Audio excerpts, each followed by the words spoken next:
हालांकि भीड़ ने उस संभावना को बहुत जल्दी खारिज कर दिया, क्योंकि रास्ते में केवल एक ही रास्ता था। चाहे जो भी हो, उनके लिए गलत रास्ता अपनाना असंभव था। इसके अलावा भीड़ ने बैल के सिर वाले आदमी और छायादार आकृति को बिना किसी झिझक के सीधे पहाड़ों की गहराई में उड़ते हुए देखा। यह ऐसा था जैसे उन्हें पहले से ही ऐसे दृश्य की उम्मीद थी। वे बिना एक पल रुके सीधे पहाड़ों की गहराइयों में उड़ गए। भीड़ थोड़ी झिझक रही थी। वे एक के बाद एक ऐसे खतरनाक दृश्यों से गुजरे थे। खतरे उनकी उम्मीदों के भीतर थे। आखिरकार यह मरे हुओं के भगवान की कब्र थी। यह कैसे खतरनाक नहीं हो सकता है? यदि यह मरे हुए उन्माद के लिए नहीं होता तो वे जल्दी से अंदर नहीं जा पाते। हालांकि इस तरह के शांतिपूर्ण दृश्य ने भीड़ को थोड़ा चिंतित कर दिया। हालांकि चूंकि वे पहले से ही यहाँ थे, वे संतुष्ट नहीं होंगे यदि उन्हें पता नहीं चला कि क्या हो रहा है। इसके अलावा उनके सामने लड़ाई की तेज गर्जना ने उन्हें सही दिशा में इशारा किया। भीड़ ने तेजी से छलांग लगाई और पीछा किया। वे पहाड़ों से गुजरे और एक विशाल घाटी में पहुंचे। हालांकि इसे एक घाटी कहा जाता था, यह वास्तव में हजारों मील चौड़ी थी। इसे सादा कहना गलत नहीं होगा। घाटी के ऊपर आकाश में एक विशाल पत्थर की गोली तैर रही थी। पत्थर की पट्टियां ऐसी भाषा में लिखी गई थी जिसे भीड़ ने पहले कभी नहीं देखा था। उस पर 4 बड़े अक्षर लिखे हुए थे, विरासत की भूमि। हालांकि शब्दों को ऐसी भाषा में लिखा गया था जिसे भीड़ ने पहले कभी नहीं देखा था। शब्दों को लिखने वाले व्यक्ति ने शब्दों में अर्थ डालने के लिए दाव भाषा का उपयोग किया था। जो अनपढ़ थे वे भी शब्दों को देखकर उनका अर्थ जान जाते थे। भीड़ उत्साहित थी। वे अंततः विरासत की भूमि पर आ गए थे। मरे हुओं के यहोवा की विरासत ठीक उनके सामने थी। यह अंत में यहाँ था। भीड़ अचानक उत्साहित थी, साथ ही वे पहरा दे रहे थे। वे येलो स्प्रिंग्स के माध्यम से एक दूसरे की मदद करते रहे थे, लेकिन अब वे असली विरोधी बन गए थे। इस समय जून डिंटियन और ये कियान जो पहले प्रवेश कर चुके थे भी वहाँ थे। हालांकि वे पत्थर की पटिया के सामने एक दूसरे के सामने खड़े थे। शक्तिशाली आभा जो उन्होंने निकाली वह अत्यंत भयावह थी। इस वक्त दोनों की तरफ किसी का ध्यान नहीं जा रहा था। पत्थर की गोली ने सबका ध्यान खींचा। हालांकि कुछ समय तक खोजने के बाद उन्हें विरासत का स्थान बिल्कुल नहीं मिला। खाली जगह में केवल विरासत की भूमि लिखा हुआ था। इसके अलावा और कोई सुराग नहीं मिला। ये जीवेन भी मृत आत्मा भगवान की पौराणिक विरासत के बारे में सुराग ढूंढ रहे थे। इस समय वह ये कियान से बात करने के लिए जल्दबाजी में आगे नहीं बढ़ा। हालांकि उनकी दिव्य इंद्रियां उस दिशा में दृढ़ता से बंद थीं। वह किसी भी समय ये कियान की मदद कर सकता था। अचानक मौत क्यूई की एक अंतहीन मात्रा तेजी से शून्य में एकत्रित हो गई, जो हवा में एक विशाल आकृति में संघनित हो गई। एक ऐसी आकृति जिसने पृथ्वी को चकनाचूर कर देने वाली आभा का उत्सर्जन किया। मरे हुए आत्माओं के भगवान, ये शब्द अचानक सबके मन में कौंध गए। डेथ मास्टर के अलावा इस समय यहाँ और कौन प्रकट हो सकता है? क्या ऐसा हो सकता है कि मृत आत्माओं का प्रभु वास्तव में मरा नहीं है? यह असंभव है। यदि वह न मरता तो उसकी योग्यताओं से समूची गहन जगत पर आफत आ जाती। उद्धरण चिन्ह नहीं, वह निश्चित रूप से मर चुका है। यह केवल उसकी आत्मा का अवशेष है जिसे वह पीछे छोड़ गया है। भले ही हर किसी ने पहले ही पता लगा लिया था कि उनके सामने जो चीज है वह केवल मृत आत्माओं के प्रभु का अवशेष हो सकता है, फिर भी वे इस क्षण कांपने से खुद को रोक नहीं सकते थे। भले ही इस तरह के बिजली घर में उसकी आत्मा का अवशेष ही बचा हो, फिर भी वे उसके खिलाफ संघर्ष करने में सक्षम नहीं होंगे। इस तरह का खतरा पहले से ही उनकी उम्मीदों के दायरे में था। देवता का वर्षा इतनी आसानी से कैसे मिलेगा? मृत आत्माओं के प्रभु के चेहरे पर एक तिरस्कारपूर्ण मुस्कान दिखाई दी। उसने सभी को ऐसे देखा जैसे वे चींटियों का समूह हो और खुद को कम आंकने के लिए उनका मजाक उड़ाया। अचानक उसने अपना मुंह खोला और कर्कश और अप्रिय स्वर में बोला, यदि आप मेरी विरासत चाहते हैं तो आओ। जैसा कि उन्होंने कहा, उन्होंने अपना हाथ लहराया और 5 प्रकाश स्तंभ अचानक शून्य से गिर गए। इन 5 प्रकाश स्तंभों ने एक रहस्यमयी आभा बिखेरी और वास्तव में अनगिनत कानूनों के संघनन से बने थे। हर कोई तुरंत पागल हो गया। ये 5 प्रकाश स्तंभ निश्चित रूप से मृत आत्माओं के प्रभु की विरासत का प्रतिनिधित्व करते हैं। हालांकि वे नहीं जानते थे कि उनमें से एक या सभी 5 कौन थे। वे इस समय कम परवाह नहीं कर सकते थे। एक पल में हर कोई आफ्तेमेज की लकीरों में बदल गया और 5 प्रकाश स्तंभों की ओर उड़ गया। नहीं, उन 5 प्रकाश स्तंभों में कुछ गड़बड़ है। अचानक येशिवेन ने महसूस किया कि उसके दिल की धड़कन रुक गई। खतरे का एक अंदाजा तुरंत उसके दिमाग में कौंध गया, जिससे वह हिचकिचाया। अपनी साधना के व्यक्ति के लिए ऐसा पूर्वाभास निश्चित रूप से कहीं से भी नहीं निकलेगा। इसका कोई कारण होना चाहिए। अवश्य ही कोई ऐसी चीज है जिसे वह चूक गया था, और ये घातक दोष थे जो उसे मार सकते थे। वह रुक गया। इस समय उन्होंने महसूस किया कि चाहे वह ये कियान हो, जून डिंटियन, टोरेन या शव आभा में ढकी हुई आकृति, उनमें से कोई भी नहीं हिला। जब भीड़ 5 प्रकाश स्तंभों की ओर बढ़ी तो वे केवल ठंडेपन से देखते रहे। आधे रास्ते में किनली को भी एहसास हुआ कि कुछ गड़बड़ है। यह देखते हुए कि जिन विरोधियों के बारे में वह सबसे अधिक चिंतित थे वे हिले नहीं थे, उन्होंने तुरंत महसूस किया कि कुछ गलत था। मार्शल संप्रदाय के लोग, रुको, जल्दी मत करो, किनली जल्दी से चिल्लाया। हालांकि बहुत देर हो चुकी थी। आधे लोग ही बमुश्किल रुके, जबकि बाकी लोग समय पर रुक भी नहीं पाए। उनमें से कुछ ने तो किनली की चीख न सुनने का नाटक भी किया। मृत आत्माओं के प्रभु की विरासत बहुत आकर्षक थी। हालांकि कुछ लोग ऐसे थे जिन्हें एहसास हुआ कि कुछ गलत था, उनमें से कुछ ही थे। उनमें से अधिकांश पहले ही लालच से लाल हो चुके थे और कम परवाह नहीं कर सकते थे। आ आ आ चीखों की लहरें सुनाई दे रही थीं। जो लोग सबसे पहले भागे थे वे सभी 5 प्रकाश स्तंभों द्वारा मिटा दिए गए थे। यहाँ तक उनकी राख भी नहीं बची और वे एक क्षण में बिना किसी निशान के गायब हो गए। शेष बचे लोग तुरंत चौंक गए, जैसे कि वे स्तब्ध थे। उन्हें विश्वास नहीं हो रहा था कि अंतिम परिणाम ऐसा होगा। किसी ने भी यह उम्मीद नहीं की थी कि मृत आत्माओं के प्रभु की विरासत जिसकी वे खोज कर रहे थे इस तरह समाप्त होगी। यह लगभग अर्थहीन मौत थी। उन्होंने आकाश में मृत आत्माओं के प्रभु की बची हुई आत्मा को देखा और देखा कि उनके चेहरे पर अभी भी उपहास का भाव था। इस समय हर कोई समझ गया था कि मृत आत्माओं के प्रभु द्वारा उनका पूरी तरह से मजाक उड़ाया गया था। इतने महान अस्तित्व से उनका उपहास उड़ाया गया था। भले ही वे केवल उनकी आत्मा के अवशेष थे, वे उसकी दृष्टि में दयनीय चींटियों के झुंड से अधिक कुछ नहीं थे। वह केवल इन चींटियों के साथ मजाक कर रहा था। मजाक की कीमत यह थी कि इनमें से अधिकतर चींटियों को तुरंत नष्ट कर दिया गया था। यह एक देवता था। शायद उन्हें ऐसे लोगों का समूह माना जा सकता है जो किसी देवता के सबसे करीब थे। हालांकि अगर उन्होंने उस दहलीज को पार नहीं किया तो वे हमेशा के लिए चींटियां बन जाएंगी। वे एक देवता से बिल्कुल अलग स्तर के प्राणी थे। यह इंसानों और चींटियों की तरह ही था। यहाँ तक एक साधारण व्यक्ति भी जिसके पास मुर्गे को रौंदने की ताकत नहीं थी, अनगिनत चींटियों को एक कदम से रौंद कर मार सकता था। कोई सस्पेंस नहीं था। इस समय येक्षिवेन को केवल अपनी पीठ ठंडे पसीने से भीगी हुई महसूस हो रही थी। इस समय वह आखिरकार समझ गया कि उसने पहले इतनी बेचैनी क्यों महसूस की थी। अचानक आकाश में मृत आत्माओं के भगवान ने इन मूर्ख चींटियों का मजाक उड़ाते हुए फिर से अपना हाथ हिलाया। एक और भी बड़ा प्रकाश पुंज आकाश से होकर गुजरा और लाल रंग में उतरा। जब उसने इन लालची चींटियों को देखा जो उसकी विरासत को प्राप्त करना चाहती थीं, तो उसके चेहरे पर एक उपहास का भाव था। यह ऐसा था मानो वह कह रहा हो, क्या तुम अब भी आगे आने की हिम्मत करते हो? दरअसल पहले जो हुआ उसके बाद हर कोई डरा हुआ लग रहा था। वे अब पहले की तरह आंख बंद करके और पागलपन से आगे नहीं बढ़े। आखिरकार हालांकि मृत आत्माओं के प्रभु की विरासत महान थी, उन्हें इसका आनंद लेने के लिए जीवित रहना था। यदि पहले जो नहीं हुआ होता तो वे यह महसूस नहीं कर पाते कि ईश्वर कितना भयानक है। वह मनमौजी था। ऐसा लग रहा था कि उसे ऐसे काम करने के लिए किसी वजह की जरूरत नहीं है। वह जो करना चाहता था उसने किया और जब भी उसका मन हुआ उसने किया। यह सच्चा कानून विहीन पियरलेस पावर हाउस था। किसी भी तथाकथित अधर्मी व्यक्ति की तुलना मृत आत्माओं के प्रभु से नहीं की जा सकती जिसे उन्होंने अतीत में देखा था। दूसरों को मारने के लिए एक कारण की जरूरत थी, लेकिन उसे मारने के लिए किसी की जरूरत नहीं थी। हालांकि जब हर कोई हिचकिचा रहा था, जून दिंगटियन जो पहाड़ की तरह स्थिर था अचानक हिल गया। उसके पैरों के नीचे अनंत तलवार का प्रकाश दिखाई दिया और वह तुरंत विशाल प्रकाश किरण की ओर उड़ गया। उसी समय एक नीला नीला तलवार का प्रकाश आकाश में आया और जून दिंगटियन के सामने अवरुद्ध हो गया। ये कियांग ही थी जिसने एक चाल चली थी। वह बर्फ की देवी की तरह बर्फ और बर्फ से ढकी हुई थी। एक आकस्मिक चाल के साथ आकाश ढह गया और पृथ्वी ढह गई। ये जीवेन टोरेन और लाश जैसी आकृति पर पूरा ध्यान दे रही थी और दोनों ने भी चलना शुरू कर दिया था। हालांकि वह नहीं जानता था कि उन्होंने क्या खोजा था। ये जीवेन जानता था कि इस बार उसे गलत नहीं होना चाहिए। उन्होंने यह भी पता लगाया कि आकाश में मृत आत्माओं के भगवान की शेष आत्मा ने अपनी अंतिम ऊर्जा को समाप्त कर दिया था और थोड़ा थोड़ा करके आकाश में फैल गई थी।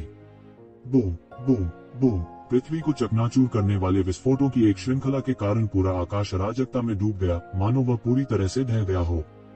इन चारों ने शून्य में जमकर संघर्ष किया। वे सभी अंदर जाना चाहते थे, लेकिन उनमें से किसी ने भी दूसरे को अंदर नहीं जाने दिया। इस समय शेष लोग कैसे नहीं समझ सकते थे कि इस बार असली विरासत प्रकट हुई थी। यह पहले की तरह नहीं था, जहां मृत आत्माओं का प्रभु विशुद्ध रूप से उनके साथ खिलवाड़ कर रहा था। सब बारी बारी से दौड़ पड़े। हालांकि लोगों की एक लहर पहले ही बढ़ चुकी थी, फिर भी दर्जनों लोग बाकी थे। चोटी के गहन जीवन स्तर के दर्जनों विशेषज्ञ वहां पहुंचे, जिससे दृश्य अतुलनीय रूप से भव्य हो गया। भाड़ में जाओ, टोरेन ने उग्र रूप से गर्जना की और सीधे एक अज्ञात प्रोफाउंड लाइफ रियलम विशेषज्ञ को चीर डाला। यह अतुलनीय रूप से क्रूर था। इन कुछ लोगों की ताकत जाहिर तौर पर बाकी सभी से ऊपर थी। वे सभी चरम गहन जीवन क्षेत्र में थे। वे राजाओं की तरह थे। अगर दूसरे लोग लापरवाह होते तो वे एक भयानक मौत मरते। गहन जीवन अवस्था के शिखर पर राजा की शक्ति सामान्य लोगों की कल्पना से कहीं अधिक थी। वास्तव में बहुत से लोग सोच रहे थे कि क्या वे एक गहन मृत्यु अवस्था विशेषज्ञ के विरुद्ध संघर्ष कर सकते हैं। कोई नहीं जानता था कि क्या वे एक गहन मृत्यु अवस्था विशेषज्ञ के विरुद्ध संघर्ष कर सकते हैं। हालांकि उनके दृष्टिकोण से कम उनका नरसंहार करना कोई समस्या नहीं होगी। इस अराजक लड़ाई में कोई भी इन 4 लोगों के घेरे को तोड़ नहीं पाया। एक बार जब वे प्रकाश की किरण के करीब पहुंच गए तो उन्हें 4 लोगों में से किसी एक ने मार डाला। उन्हें बिल्कुल भी करीब आने का मौका नहीं दिया गया। उन्होंने मृत आत्मा प्रभु की विरासत के लिए यहाँ आने का जोखिम उठाया था। वे दूसरों को इसे कैसे प्राप्त करने दे सकते हैं, विशेष रूप से इस स्थिति में जहाँ वे केवल एक कदम की दूरी पर थे। दूसरों के लिए इसे प्राप्त करना और भी असंभव था। विशेष रूप से ये कियान और जून दिंगटियन के बीच लड़ाई एक सफेद गर्म मंच पर पहुंच गई थी। उन्होंने एक दूसरे को रास्ता नहीं दिया और दूसरे को प्रकाश स्तंभ के करीब आने का मौका नहीं दिया। ये जिवेन ने महसूस किया कि 100 साल से अधिक समय तक उसे न देखने के बाद ये कियान की ताकत में भयानक स्तर तक सुधार हुआ था। जून दिंगटियन एक देवता का पुनर्जन्म था। उसकी खेती चरम पर थी और वह तेजी से आगे बढ़ा। बोलने के लिए लगभग कोई वास्तविक बाधा नहीं थी। हालांकि वह ये कियान को दबा नहीं सका। ये शिवन के मार्शल आर्ट अवतार की निंदा करने से पहले वो उससे भी ज्यादा मजबूत थी। इस समय अराजक लड़ाई से सभी धीरे धीरे पीछे हट गए। इतनी गहन लड़ाई बहुत अराजक थी। बहुत ही कम समय में 1 दर्जन से अधिक पीक प्रोफाउंड लाइफ रियलम विशेषज्ञ गिर गए थे। गहरी दुनिया में उनमें से बहुत से लोगों को देखना असंभव था। उनमें से किसी एक का गिरना एक पल में एक विशाल को हिला सकता है। एक ही बार में उनमें से 1 दर्जन से अधिक को खोने का उल्लेख नहीं है। वे पहले से ही तैयार थे कि यहाँ आने का चुनाव करने के बाद वापस न लौट सकें। वास्तव में उनके पीछे की ताकतें पहले से ही बड़ा नुकसान उठाने के लिए तैयार थीं।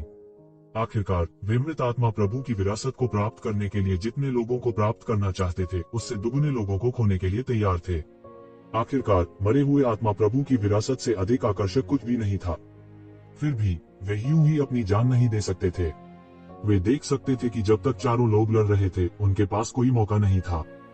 हालांकि उन चारों के बीच लड़ाई बहुत तीव्र थी। ऐसा लगता था कि उनके पास एक मौन समझ है और वे दूसरों को करीब आने का मौका नहीं देंगे।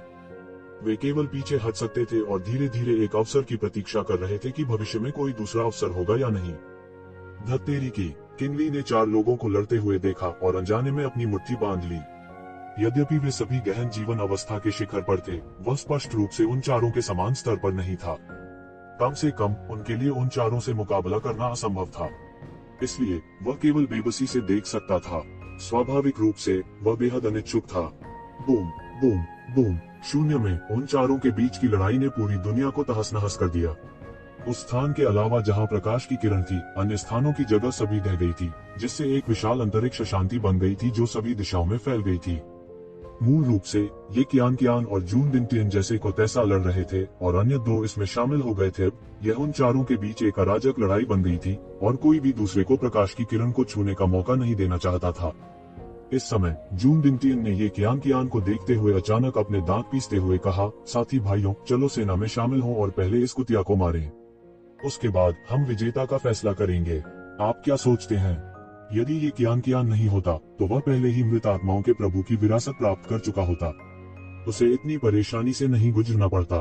हाँ, मैं बिल्कुल यही चाहता हूँ। इस तरह की सुंदरता से लड़ना और मारना बहुत अफसोस की बात है। तुम भी मेरी उपपत्नी बन सकती हो। मिनोटॉर जोर से सहमत हो गया और उसकी आंखों में वासना का संकेत था। यह एक दानव कबीले का विशाल, एक वास्तविक दानव राजा था। कोई नहीं जानता था कि वह किस जाति का था, लेकिन वह अत्यंत बलवान था। वह अपने वॉर स्टॉर्म के साथ लोगों को मौत के घाट उतार सकता था और उसके हमले निर्भीक और शक्तिशाली थे जो शून्य को पार कर रहे थे। ठीक है, दूसरी आकृति जो कॉपस एनर्जी से घिरी हुई थी को कोई आपत्ति नहीं थी और केवल ठंडी प्रतिक्रिया दी। किसी भी स्थिति में यदि उनमें से 4 होते तो उनके जीतने की संभावना कम होती। चूंकि वे उनमें से किसी एक को पहले समाप्त कर सकते थे, यह सबसे अच्छा होगा जब तक कि यह वे नहीं थे। उनमें से एक को पहले हटाना उन सभी के हित में था। ये कियान का सुंदर चेहरा ठंडा पड़ गया और उसे तुरंत एहसास हुआ कि स्थिति अच्छी नहीं थी। वह उनमें से किसी एक का सामना करने से नहीं डरती थी, लेकिन अगर उसे उनमें से 3 का सामना करना पड़ा तो परिणाम पूरी तरह से अनुमानित था। अतुलनीय तलवारबाजी। जून दिंगटियन ने एक लंबी गर्जना की और ये कियान पर हमला करने का बीड़ा उठाया। उसके हाथ में लंबी तलवार एक विशाल तलवार के फूल में खिल गई और एक पल में वह पहले से ही ये कियान के सामने था। वह विश्वास से भरा था कि उसने इन दो लोगों के साथ गठबंधन किया था और वह उस दुश्मन से छुटकारा पाना चाहता था जो पहले उसके खिलाफ जा रहा था। यहाँ तक अगर उसे इस बार मरे हुए के भगवान की विरासत नहीं मिली तो यह इसके लायक होगा जब तक कि वह इस दुश्मन से छुटकारा पा सके। इसके अलावा वह एक देवता का अवतार था और जैसे जैसे उसकी स्मृति जागृत होती रही उसके पास भविष्य में अपने ताव को साबित करने का एक उच्च अवसर होगा। मरे के भगवान की विरासत प्राप्त करने से केवल प्रक्रिया में तेजी आएगी। उसके लिए ये कियान से छुटकारा पाना ज्यादा महत्वपूर्ण था। ये कियान के हाथ में स्नो जेड तलवार भी गुनगुनाने लगी और एक पल में यह एक अतुलनीय रूप से विशाल आइस ड्रैगन का निर्माण करते हुए नृत्य करना शुरू कर दिया। यह आकाश की ओर गरजता है और सीधे खिलते हुए तलवार के फूलों की ओर दौड़ता है। जहाँ भी आइस ड्रैगन गुजरा दुनिया बर्फ और बर्फ की दुनिया में बदल गई। हवा जमने लगी और यहाँ तक कि अंतरिक्ष भी ठंडी हवा से जम गया। बूम! एक बहुत बड़ा विस्फोट हुआ और दो अतुलनीय तलवार की चमक शून्य में टकरा गई, एक विशाल गेंद बन गई और सभी दिशाओं में फैल गई। दोनों पक्ष लगभग बराबर थे और थोड़े समय में विजेता का निर्धारण करना असंभव था। हालांकि इस समय एक बैल के रांभने की आवाज सुनाई दी और फिर आकाश से एक विशाल खुर उतरा, मानो धर्म लक्षण के असली शरीर को प्रकट कर रहा हो। इसने अंतरिक्ष को कुचल दिया और सीधे ये कियान की दिशा में रौंदा। सौंदर्य, इस राजा से एक युद्ध रौंद प्राप्त करें। हा। आकाश बैल की अहंकार भरी हंसी से भर गया। ये कियान की अभिव्यक्ति और भी ठंडी हो गई, लेकिन वह घबराई नहीं। उसने सीधे स्नो जेड तलवार को वापस खींच लिया और सीधे उसे लहराया। आकाश में अनगिनत ठंडी हवाएं संघनित होने लगी, जिससे युद्ध के रौंद को रोकने के लिए आकाश में बर्फ के क्रिस्टल की परतें बन गईं। टकराना, टकराना, टकराना। शून्य में एक हिंसक उतार चढ़ाव था और फिर बर्फ के क्रिस्टल की परतें सीधे मौके पर उखड़ गईं और विशाल खुर सीधे नीचे गिर गया। बूम! विशाल आकाश को चकनाचूर करते हुए बैल के खुर को शून्य में रौंदा गया।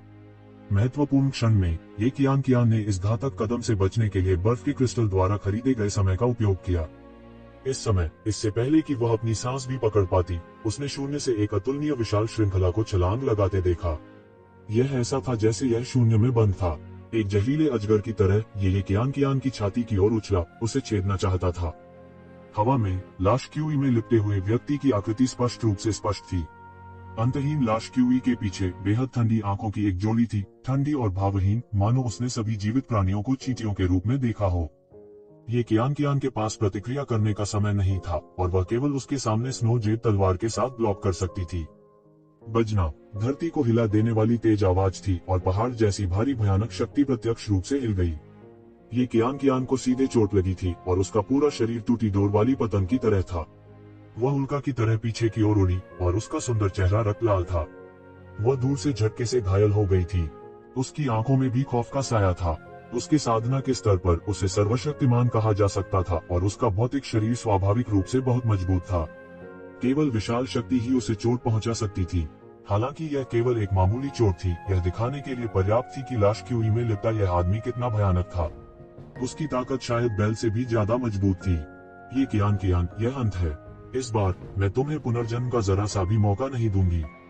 मरो, जून डिंगटियन ने अपने चेहरे पर एक क्रूर नजर के साथ कहा। उसने एक गगनभेदी दहाड़ निकाली जो अपने साथ एक पृथ्वी को चकनाचूर करने वाला तलवार सिद्धांत और भारी मात्रा में तलवार सिद्धांत कानून लेकर आया। यह एक राक्षसी लहर की तरह दुर्घटनाग्रस्त हो गया। ओह तेरी! ये कियान को तुरंत पता चल गया था कि चीजें ठीक नहीं चल रही हैं। जून डिंगटियन की तियांजी सोसाइटी ने सही समय को समझा था और उसने वास्तव में इसी क्षण हमला किया। उसके पास चकमा देने का कोई रास्ता नहीं था और उसके पास ब्लॉक करने का समय भी नहीं था। उसने अपने दांत पीस लिए और इस समय वह केवल विरोध करना चुन सकती थी। हालांकि वह गंभीर रूप से घायल हो सकती थी, लेकिन कोई दूसरा रास्ता नहीं था। जैसे ही उसने अपनी आंखें बंद की, अचानक उसने देखा कि एक सुनहरी तलवार आकाश से गिर रही है। एक धरती को चकनाचूर कर देने वाली तलवार का सार एक सुनहरी तलवार में बदल गया, जो आसमान को काटती हुई सीधे जून डिंगटियन की ओर बढ़ गई। अगर जून डिंगटियन ने ये कियान को मारने पर जोर दिया, तो वह भी गंभीर रूप से घायल हो जाएगा। लगभग एक पल में उसने पहले ही एक निर्णय ले लिया था। वह मुड़ा और सुनहरी तलवार के हमले से बाल बाल बचा। जब वह अपने होश में वापस आया, तो उसने ये कियान के सामने उसकी रक्षा करते हुए एक हरे रंग की आकृति देखी। जब उसने उस आकृति को देखा तो वह अपने दांत किटकिटाए बिना न रह सका। ये ज़िवेन, ये दो लोग उसकी दास्ता की तरह थे। अंत में अंधेरे के भगवान का डेविल समनिंग बैनर उसके हाथों में नहीं आया। यह ये ज़िवेन द्वारा प्राप्त किया गया होगा। वह किसी और के बारे में नहीं सोच सकता था जो येसेविन के हाथों से इसे छीन सके। यह कहा जा सकता है कि जब दुश्मन मिलते थे तो उनकी आंखें नफरत से जल उठती थीं। ये कियान भी चौंक गया। वह हरी आकृति बहुत परिचित थी। एक पल में उसे पता नहीं क्यों, लेकिन उसकी नाक खट्टी हो गई और उसकी आंखों से आंसू बहने लगे। 100 वर्ष से अधिक हो गए थे। वह दिन रात जिस आकृति के बारे में सोच रही थी, वह अचानक उसके सामने प्रकट हो गई। सब कुछ भ्रामक लग रहा था, एक बुलबुले की तरह जो कभी भी गायब हो सकता है। उसकी नाक अचानक खट्टी हो गई। ऐसा लगता था कि वह उन अनगिनत सवालों को नहीं पूछ सकती थी जिनके बारे में उसने पहले सोचा था। ऐसे में जब उन्होंने अपने सामने उनका फिगर देखा तो सब कुछ बेमानी हो गया। यह अच्छा था कि वह अब भी यही था। यह अच्छा था कि वह अभी भी यहाँ था। हालांकि उसे हमेशा विश्वास था कि वह ठीक हो जाएगा। पलक झपकते ही 100 साल से अधिक बीत चुके थे। इस दौरान वह कई बार वापस जा चुकी थी, लेकिन उसकी कोई खबर नहीं थी। ऐसा लगा जैसे वह अचानक दुनिया से गायब हो गया हो। उसकी कोई खबर ही नहीं थी। उसे नहीं पता था कि कब एक शिवेन उसके दिल में इतनी महत्वपूर्ण हो गई थी। उसकी आंखों में धुंध छा गई और फिर उसने अपनी स्पष्टता वापस पा ली। कोई बात नहीं, बाकी मुझ पर छोड़ दो। येसेविन ने अपना सिर झुकाया और मुस्कुराए। ये कियान की आंखों में धुंध की चमक उसकी आंखों से नहीं छूटी। इस समय वह नहीं जानता था कि क्या कहना है। उनकी मिश्रित भावनाएं थीं। हुआ मैंगान की आकृति उसके सामने चमक उठी और दोनों आकृतियां आपस में उलझ गईं। ये कसीविन, मुझे लगता है कि तुम वास्तव में जीने से थक गए हो। तुम भाग्यशाली थे कि पिछली बार बच गए थे। इस बार यहाँ आने की तुम्हारी हिम्मत कैसे हुई? जून दिंटियन ने येसेविन को ठंडेपन से देखा। मैं बेकार खोज में लोहे के जूते पहन सकता हूँ और फिर जो मैंने पाया है उसे ढूंढे बिना ही पा सकता हूँ। मैं वास्तव में स्वर्ग से धन्य हूँ। मुझे दानव बुलाने वाला बैनर चाहिए। स्वर्ग द्वारा धन्य। मुझे लगता है कि स्वर्ग आपको मिटाने के लिए मेरे हाथ का उपयोग करना चाहता है। येसेविन ने भी बिना किसी शिष्टता के कहा, भाड़ में जाओ, मेरा रास्ता मत रोको। अचानक एक विशाल राक्षस बुलाने वाली छड़ी शून्य से गिर गई। यह एक जोड़ी भारी हाथों द्वारा नियंत्रित किया गया था और तुरंत एक शिवेन के सामने गिर गया। बैल के चेहरे पर एक गंभीर मुस्कान थी, जैसे कि वह येसेविन के सिर को तरबूज की तरह टूटता हुआ देख रहा हो। बजना। अचानक येसेविन के शरीर पर ये न्यांग जीवन और मृत्यु आरेख स्वचालित रूप से इस महत्वपूर्ण क्षण में ऊपर उड़ गया और उसके भीतर उसकी रक्षा की झाड़ फूंक की छड़ी ये न्यांग जीवन और मृत्यु आरेख के बचाव को नहीं तोड़ सकी। तो यही एक शिवेन को चोट नहीं पहुंचा सकता था। कितना बड़ा खजाना है। टीएस, इस राजा के पास इस तरह के रक्षात्मक खजाने की कमी है। इतने में मीनार जोर से हंस पड़ी। उसकी आंखें जीवन और मृत्यु के ये न्यांग आरेख के लिए लालच से भरी हुई थीं। भाईनी, हम क्यों नहीं सेना में शामिल हो जाते हैं और उन्हें हरा देते हैं? आप जो चाहे कर सकते हैं और खजाना आपका होगा। जून दिंटियन ने ललचाते हुए कहा। जो भी हो, वह दूसरों की कीमत पर उदार हो रहा था, इसलिए उसके लिए अनिच्छुक होने की कोई बात नहीं थी। अच्छा, बस समय रहते चलो उन दोनों से छुटकारा पाएं। मिनोटॉर जोर से हंसा। मेरी मुट्ठी खाओ, दानव बैल मुट्ठी। उसने एक अतुलनीय रूप से जोर से गर्जना की, फिर अपनी मुट्ठी से मुक्का मारा जिससे एक असीम झटका लगा। उसके शरीर की सारी शक्ति इकट्ठी हो गई, जो एक प्राचीन बर्बर बैल में बदल गई। जैसे ही वह सर पर दौड़ा, आकाश और पृथ्वी कांप उठे। यह बेहद भयानक था। बूम! एक जोरदार धमाके के साथ विशाल जंगली सांड ने येसेविन के सिर पर रौंदा, उसे कुचलकर मारने का इरादा किया। ध्यान से, ये कियान जल्दी से चिल्लाए। वह सिर्फ एक बार मिनोटॉर से लड़ी थी, तो वह कैसे नहीं जान सकती थी कि उससे निपटना कितना मुश्किल था। वह बहुत शक्तिशाली था और साधारण साधन उसका कुछ नहीं बिगाड़ सकते थे। तुम मौत को दावत दे रहे हो, येसेविन ने उपहास किया। जरा सा भी डर नहीं। उसने सीधे सांड से मिलने के लिए एक विशाल तारे को मुक्का मारा। बूम! बड़े विस्फोटों की एक श्रृंखला सुनाई दी।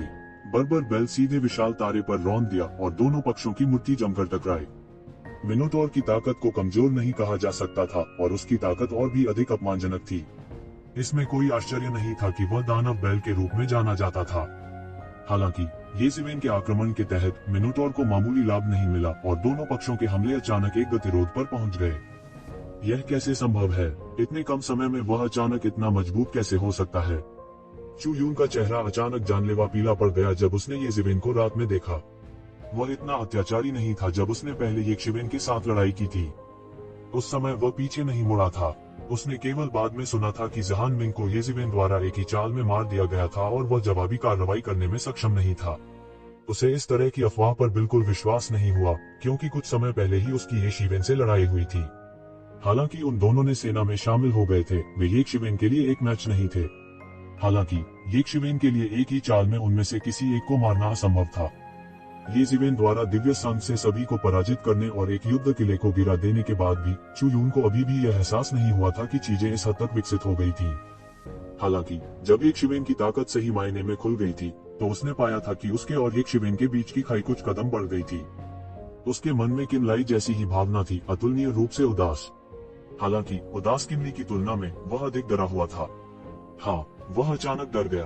अभी कुछ देर पहले ही सबका ध्यान कब्र की तरफ गया था। अन्यथा ये जिवेन का तामसिक चरित्र निश्चित रूप से उसे इतनी आसानी से जाने नहीं देता। अगर ऐसा होता तो शायद उसकी कुचलकर मौत हो जाती।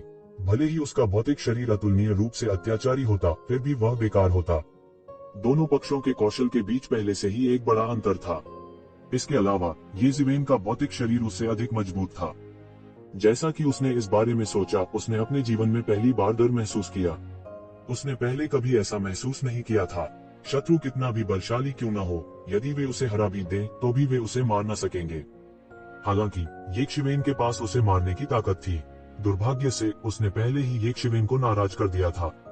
पहले ईश्वरीय संघ के लोगों को उसके द्वारा उकसाया गया था कि ये येक्षिवेन के लिए मुसीबत खड़ी करे। अगर वो अब फिर से येक्षिवेन के सामने आया तो उसे डर था कि वो एक पल में मारा जाएगा। जैसा कि उसने इस बारे में सोचा, उसे वास्तव में पीछे हटने का मन हुआ। तुम थोड़े दिलचस्प हो, मानवीय। बस इतना ही होता है कि मेरे युद्ध दास बनने के लिए मेरे पास अभी भी मानव शक्ति की कमी है। आप योग्य हैं, सांड के सिर वाले आदमी ने उपहास किया। हालांकि वह थोड़ा हैरान था, उसने ये जिवेन को गंभीरता से नहीं लिया। बैटल स्लेव हम्फ, ये जिवेन ने ठंडी सांस ली। मैंने लंबे समय से बीफ नहीं खाया है। TSK, मैंने गहन जीवन क्षेत्र के शिखर पर गोमांस नहीं खाया है। तुम्हारी हिम्मत कैसे हुई? बैल के सिर वाला राक्षस गुस्से में था। यह पहले से ही काफी अच्छा था कि उसने अपने सामने मानव को रक्त भोजन के रूप में नहीं माना। हालांकि इस आदमी ने वास्तव में उसके साथ मांस जैसा व्यवहार करने की हिम्मत की थी और उसे खाने के तरीकों के बारे में भी सोच रहा था। यह केवल अपमानजनक था। उसके जैसे अहंकारी और दबंग लोग उन लोगों से नफरत करते थे जो उससे भी ज्यादा घमंडी और दबंग थे। भैया बोल, इससे फालतू की बातें करना बंद करो। इस व्यक्ति से निपटना आसान नहीं है। यदि आप मार्शल पाथ अवतार तकनीक के साथ विलय नहीं करते हैं तो आप वास्तव में उसे नीचे नहीं ले पाएंगे। जून डिंगटियन ने बेहोश होकर कहा। जैसे ही उसने बात की, उसके पीछे से तलवारबाजी की एक तीव्र आभा निकल गई। 3000 तलवार रोशनी तुरंत बह गया। 3000 तलवारबाजी। हालांकि यह पिछले 3000 तलवारबाजी से अलग था जो असामान्य रूप से शक्तिशाली थे। ऐसा लग रहा था कि तलवारबाजी की कला समाप्त होने के बाद पूरी तरह से भर नहीं पाई थी। 3000 तलवारबाजी में से केवल कुछ दर्जन तलवारबाजी में ही तेज आभा थी। बाकी आभा बहुत कमजोर थी। फिर भी जून डिंगटियन की आभा तुरंत दोगुनी हो गई। यह ऐसा था जैसे वह पहले ही गहन जीवन क्षेत्र को पार कर चुका था और गहन मृत्यु क्षेत्र में कदम रख चुका था। यह ऐसा था मानो वह अगले सेकंड में गहन मृत्यु क्षेत्र के स्वर्गीय प्रतिशोध को ट्रिगर कर सकता है। उसने पहले येक्षिवेन के साथ लड़ाई की थी। हालांकि उसने ये जिवेन को अपनी आंखों में नहीं डाला था, लेकिन वह बहुत स्पष्ट था कि ये जिवेन एक धक्का देने वाला नहीं था। यदि ये जिवेन एक मार्शल आर्ट अवतार की निंदा करते हैं तो ये जिवेन एक शक्तिशाली शक्ति होगी जो उससे कमतर नहीं थी। हम्फ, गोमास, मैं आज तुम्हें जिंदा निगल जा रहा हूँ, तुम दुस्साहसी इंसान। मिनोटॉर वास्तव में क्रोधित था। उसके पीछे एक अतुलनीय रूप से विशाल आदिम शैतानी सांड दिखाई दिया। यह एक मार्शल आर्ट अवतार था जिसे उसने संघनित किया था। जब यह विशाल आदिकालीन शैतानी सांड उसके शरीर में समा गया, सभी ने देखा कि उसकी आभा बढ़ने लगी, आकार में दोगुनी हो गई। यह पहले ही भयावह स्तर पर पहुंच चुका था। हर बार जब उसने अपना हाथ या पैर ऊपर उठाया तो वह पहले से कहीं अधिक शक्तिशाली था। उसी समय उस व्यक्ति के पीछे एक विशाल ताबूत दिखाई दिया जो लाश क्यूरी से घिरा हुआ था। यह एक बहुत शक्तिशाली मार्शल आर्ट का प्रतिनिधित्व करता है। उसका पूरा शरीर ताबूत में विलीन हो गया और उसकी आभा तुरंत आसमान छू गई। हालांकि उसने कोई चाल नहीं चली। येक्षिवेन के हमले ने अभी उसे समझा दिया कि यदि उसने अपने मार्शल आर्ट अवतार का उपयोग नहीं किया तो वह येक्षिवेन का विरोधी नहीं हो सकता था। तो कियांग घबरा गई जब उसने देखा कि उन्होंने पहले ही अपने मार्शल आर्ट अवतार का उपयोग कर लिया है। वह जून डिंगटियन के साथ प्रतिस्पर्धा करने में सक्षम थी क्योंकि उसने अपने स्वयं के मार्शल आर्ट्स अवतार को संघनित किया था और यह बहुत शक्तिशाली था। जैसे ही वह उनके खिलाफ लड़ने के लिए अपने मार्शल आर्ट्स अवतार को संघनित करने वाली थी, उसने अपने दिमाग में येक्षिवेन का टेलीपैथिक संदेश सुना। 1 मिनट रुको, मैं उन तीनों को वापस पकड़ लूंगा। तुम जल्दी से प्रकाश स्तंभ में प्रवेश करो और मृत आत्माओं के भगवान की विरासत को स्वीकार करो। तो जिवेन का लहजा दृढ़ और निर्विवाद था। मुझे उन्हें वापस पकड़ने दो, तुम अंदर जाओ। ये कियान ने तुरंत कहा। क्या आप उन तीनों को वापस पकड़ सकते हैं? येज़िवेन ने पूछा, इस समय केवल मैं उन तीनों को वापस पकड़ सकता हूँ। यदि आप अंदर नहीं जाते हैं तो क्या आप दूसरों के हाथों में पड़ेंगे? लेकिन वे तीनों, ये कियान ने चिंतित होकर कहा, उन तीनों में से कोई भी साधारण व्यक्ति नहीं था। बता दे कि तीनों साथ काम कर रहे थे। उसने सैकड़ों सालों से येज़िवेन को नहीं देखा था। वो नहीं जानती थी कि येशिवेन अब कितनी मजबूत थी, इसलिए यह स्वाभाविक था कि वो चिंतित थी। चिंता मत करो, मैं ठीक हो जाऊंगा। मैं अपना कदम बाद में उठाऊंगा और तुम दौड़कर आने के मौके का इंतजार करो। मैं तुम्हारे लिए पीछा करने वालों को रोक दूंगी, येज़िवेन ने दृढ़ता से कहा। येज़िवेन ने पहले ही इसके बारे में सोच लिया था। अंत में उसने दूसरों को रोकने के लिए पीछे रहने का फैसला किया और ये कियान को विरासत स्वीकार करने दिया। यह सिर्फ इसलिए नहीं था क्योंकि ये कियान दूसरों को रोक नहीं सकती थी। सबसे महत्वपूर्ण बात यह है कि उसने मरे हुए आत्मा प्रभु की विरासत प्राप्त करने के लिए वह सब कुछ किया जो वह कर सकता था। क्यों? क्या यह इसलिए नहीं था क्योंकि वह मरे हुए आत्मा प्रभु की विरासत को प्राप्त करना चाहता था और जल्दी से ताओ पुष्टिकरण क्षेत्र की श्रेणी में कदम रखना चाहता था? तभी वह अगाध दानव भगवान के खिलाफ लड़ने में सक्षम होगा। अन्यथा प्राचीन उजाड़ महाद्वीप का विनाश केवल कुछ समय की बात होगी। यही एक रास्ता था। यदि ये कियान मृतात्माओं के प्रभु की विरासत प्राप्त कर सकता है तो प्रभाव उसके विरासत प्राप्त करने से अलग नहीं होगा। इसके अलावा येज़िवेन के अपने स्वार्थ थे, यह बताने लायक नहीं था। बूम! येज़िवेन का शरीर भी एक अतुलनीय भयानक आभा उत्सर्जित कर रहा था। उसके पीछे एक विशाल और असीम ब्रह्मांडीय शून्य का निर्माण हुआ। उसमें असंख्य तारे निरंतर चक्कर लगा रहे थे। उसका पहला इरादा इस ब्रह्मांड की इच्छा बन गया और बढ़ गया। यह बाकी तीन लोगों से ही नहीं था। दानव बैल स्वर्ग को हिलाता है। इस समय मिनोटॉर ने हमला शुरू करने की पहल की। एक पल में पूरी दुनिया गायब हो गई थी, जैसे कि एक विशाल दानव वश में करने वाला स्टाफ टूट गया। एक मुट्ठी तकनीक की पेचीदगियों को प्रदर्शित करने के लिए दानव वशीकरण कर्मचारियों का उपयोग करके मार्शल आर्ट के संदर्भ में इस मिनोटॉर की खेती की स्थिति की अच्छी तरह से कल्पना की जा सकती है। वास्तव में भूत भगाने की छड़ी टॉरेन के हाथों में कोई जादू का उपकरण नहीं थी। इसके बजाय यह उसके अंगों का विस्तार था। यह बेहद तेज था। अचानक येशिवेन ने महसूस किया कि पूरी दुनिया हिंसक रूप से कांप रही थी। ऐसा लग रहा था मानो दुनिया को किसी ताकतवर ताकत ने पल भर में कुचल दिया हो। यह एक बहुत ही प्रभावशाली मुट्ठी की तकनीक भी थी। अच्छा, मेरे पास आओ। येशिवेन बिल्कुल भी पीछे नहीं हटी। उन्होंने मुट्ठी की तकनीक का मुकाबला करने के लिए अपनी मुट्ठी की तकनीक का भी इस्तेमाल किया। उसके शरीर के भीतर अनगिनत ची पागलपन से उबलने लगी। फिर उसने एक मुक्का मारा जो एक विशाल तारे में बदल गया। उल्का विस्फोट! येशिवेन का सितारा भूत भगाने की छड़ी पर फूट पड़ा।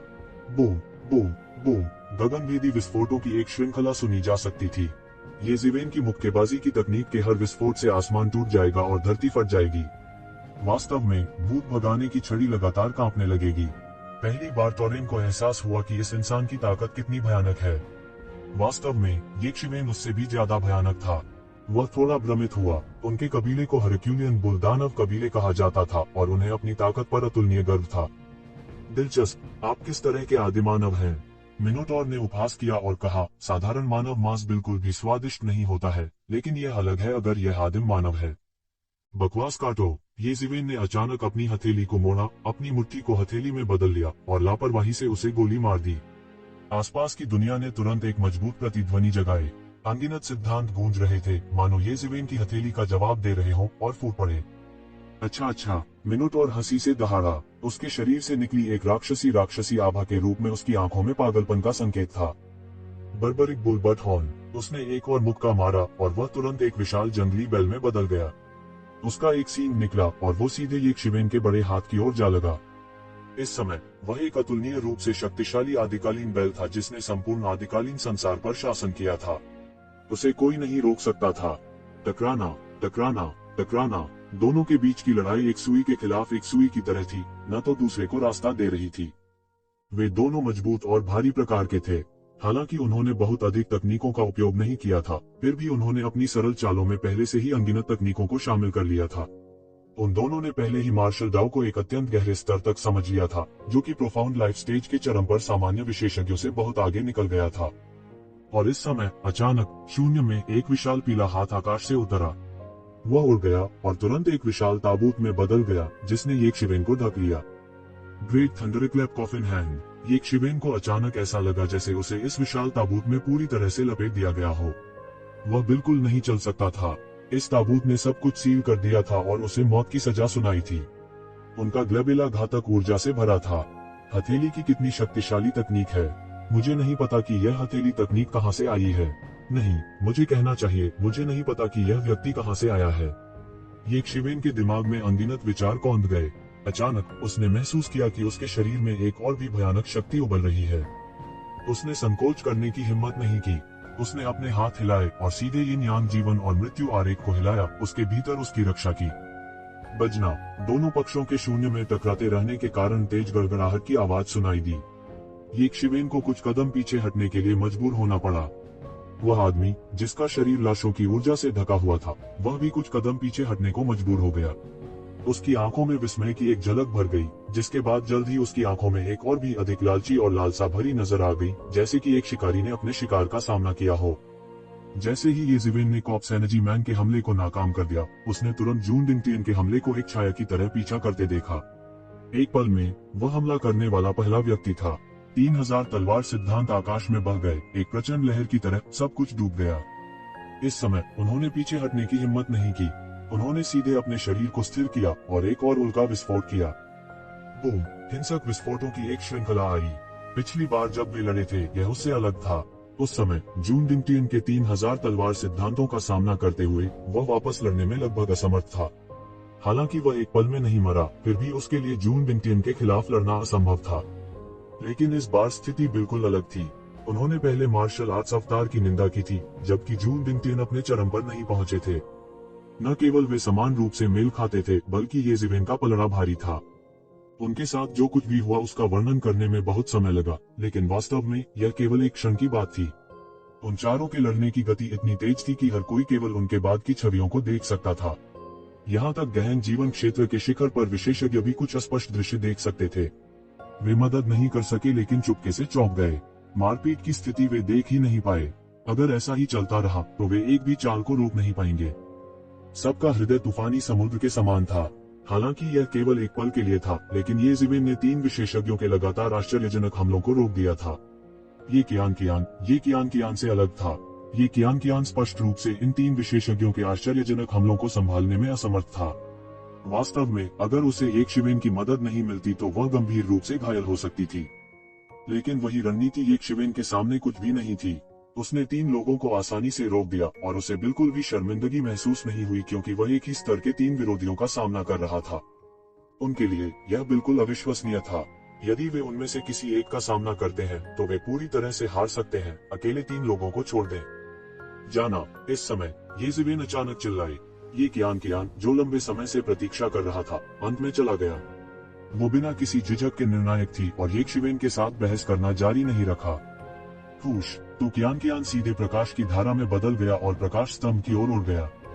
सब दंग रह गए। उन्हें इस तरह के अचानक बदलाव की उम्मीद नहीं थी।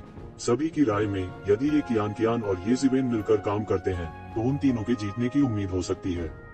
लेकिन अगर यह केवल ये जिवेन होती तो वे शायद जीतने में सक्षम नहीं होते।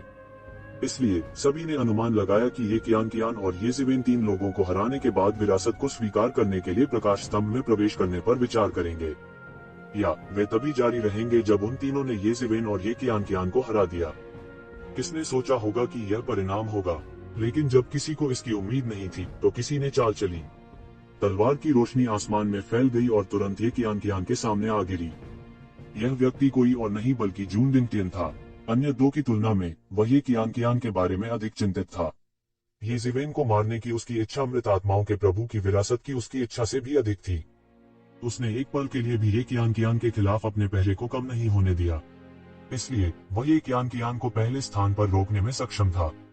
भाइयों, तुम इस आदमी को मारने के लिए जिम्मेदार हो। इस कुतिया के लिए इसे मुझ पर छोड़ दो। जून डिंगटियन की आवाज सुनाई दी। अन्य 2 के पास कोई अन्य विचार नहीं था। वे कितने भी गंदे क्यों न हो, उन्हें पहले इन 2 लोगों को मारना था। किसी भी मामले में ये 2 लोग बहुत अधिक खतरा थे। वे उन तीनों की तरह नहीं थे जो एक सेकंड के लिए एक दूसरे के साथ अच्छे संबंध में हो सकते हैं, लेकिन अगले सेकंड में पूरी तरह से एक दूसरे से दूर हो जाएंगे। यह देखकर कि ये कियान को रोक दिया गया था, ये जिवेन चिंतित हुए बिना न रह सकी। बस जब वह ऊपर जाने और मदद करने ही वाला था, उसने देखा कि सांड के सिर वाला आदमी और लाश की हुई आदमी एक ही समय में उसके सामने खड़े थे। बच्चे, तुम बहुत चालाक हो। मैं लगभग तुम्हारी चाल में फंस गया था। बेल के सिर वाले आदमी की आंखें लाल थीं और उसका चेहरा गुस्से से भरा हुआ था। वह लगभग इस बच्चे की चाल में फंस गया और ये कियान को जाने दिया।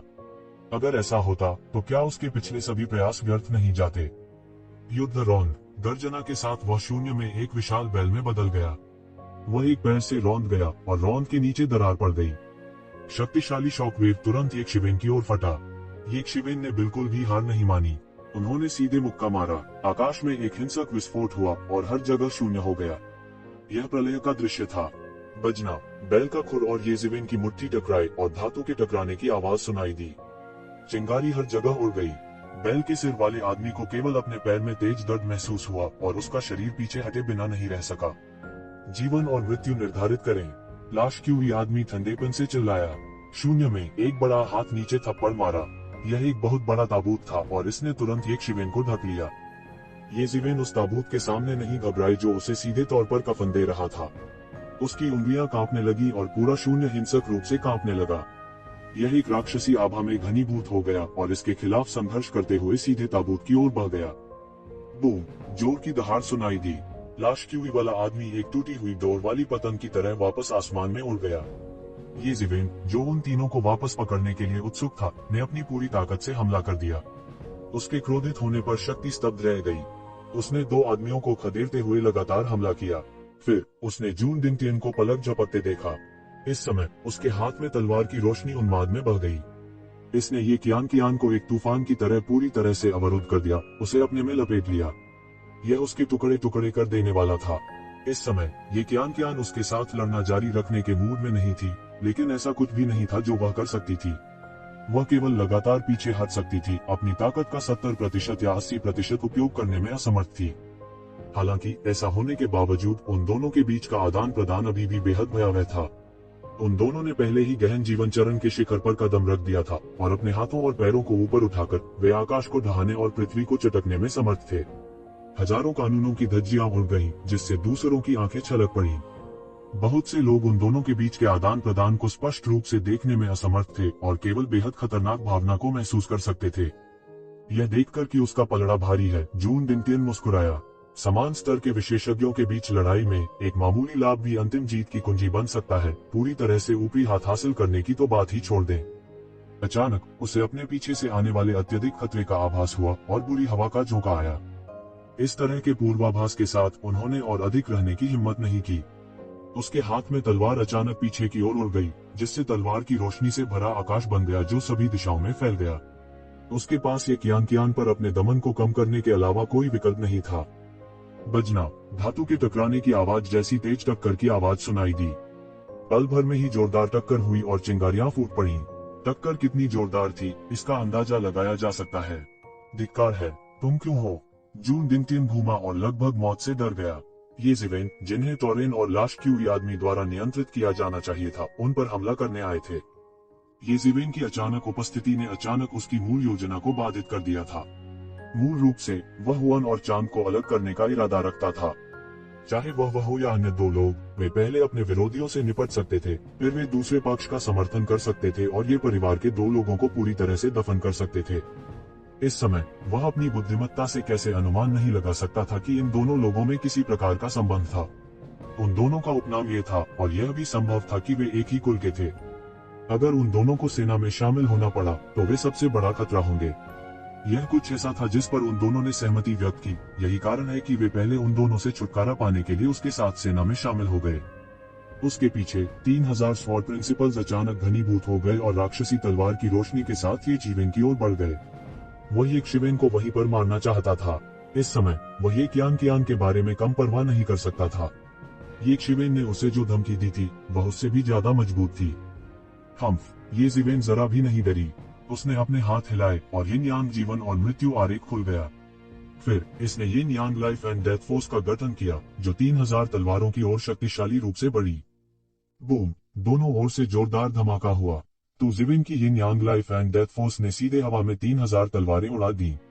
इसकी शक्ति अतुलनीय रूप से शक्तिशाली थी। धिक्कार है, यह यिन यांग जीवन और मृत्यु आरेख का सिर्फ एक टुकड़ा है। यह इतना शक्तिशाली कैसे हो सकता है? जून दिनटियन विस्फोट के परिणाम से बचने के लिए बार बार पीछे हटे, लेकिन वह अभी भी सदमे में था। उसे विश्वास नहीं हो रहा था कि ये ज्ञान जीवन और मृत्यु आरेख इतना शक्तिशाली हो सकता है। वह ध्यान नहीं दे रहा था और यहाँ तक कि 3000 तलवारें भी हवा में उड़ा दी गईं। वह निराश हुए बिना नहीं रह सका। जल्दी करो और विरासत स्वीकार करो, यह मुझ पर छोड़ दो।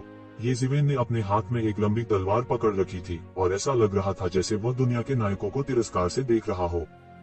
ठीक है, ये कियान ने देरी नहीं की। वह सीधे प्रकाश की धारा में बदल गई और प्रकाश स्तंभ की ओर उड़ गई। धिक्कार है, तुम जाना चाहते हो? मेरा पैर खाओ। मिनोटॉर दहाड़ता है और शून्य में एक विशाल पैर दिखाई देता है। यह नीचे गिरा जिससे आकाश एक पल में ढह गया। आपका विरोधी मैं हूँ। तो ज़िवेन ने सीधे ऊपर की ओर उड़ान भरी और एक विशाल ग्रह को एक मुक्के से उड़ा दिया। एक पल में टॉरन को पीछे हटने के लिए मजबूर होना पड़ा। इस समय जैसे जैसे समय बीतता गया, इस स्तर की शक्ति पर उनकी महारत और अधिक गहरी होती गई।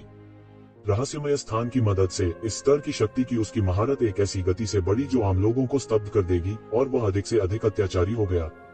किसी युद्ध में सभी प्रकार की समस्याओं का पता लगाना सबसे आसान था और इससे पार पाना भी सबसे आसान था। येज़िवेन, तुम बहुत अहंकारी हो।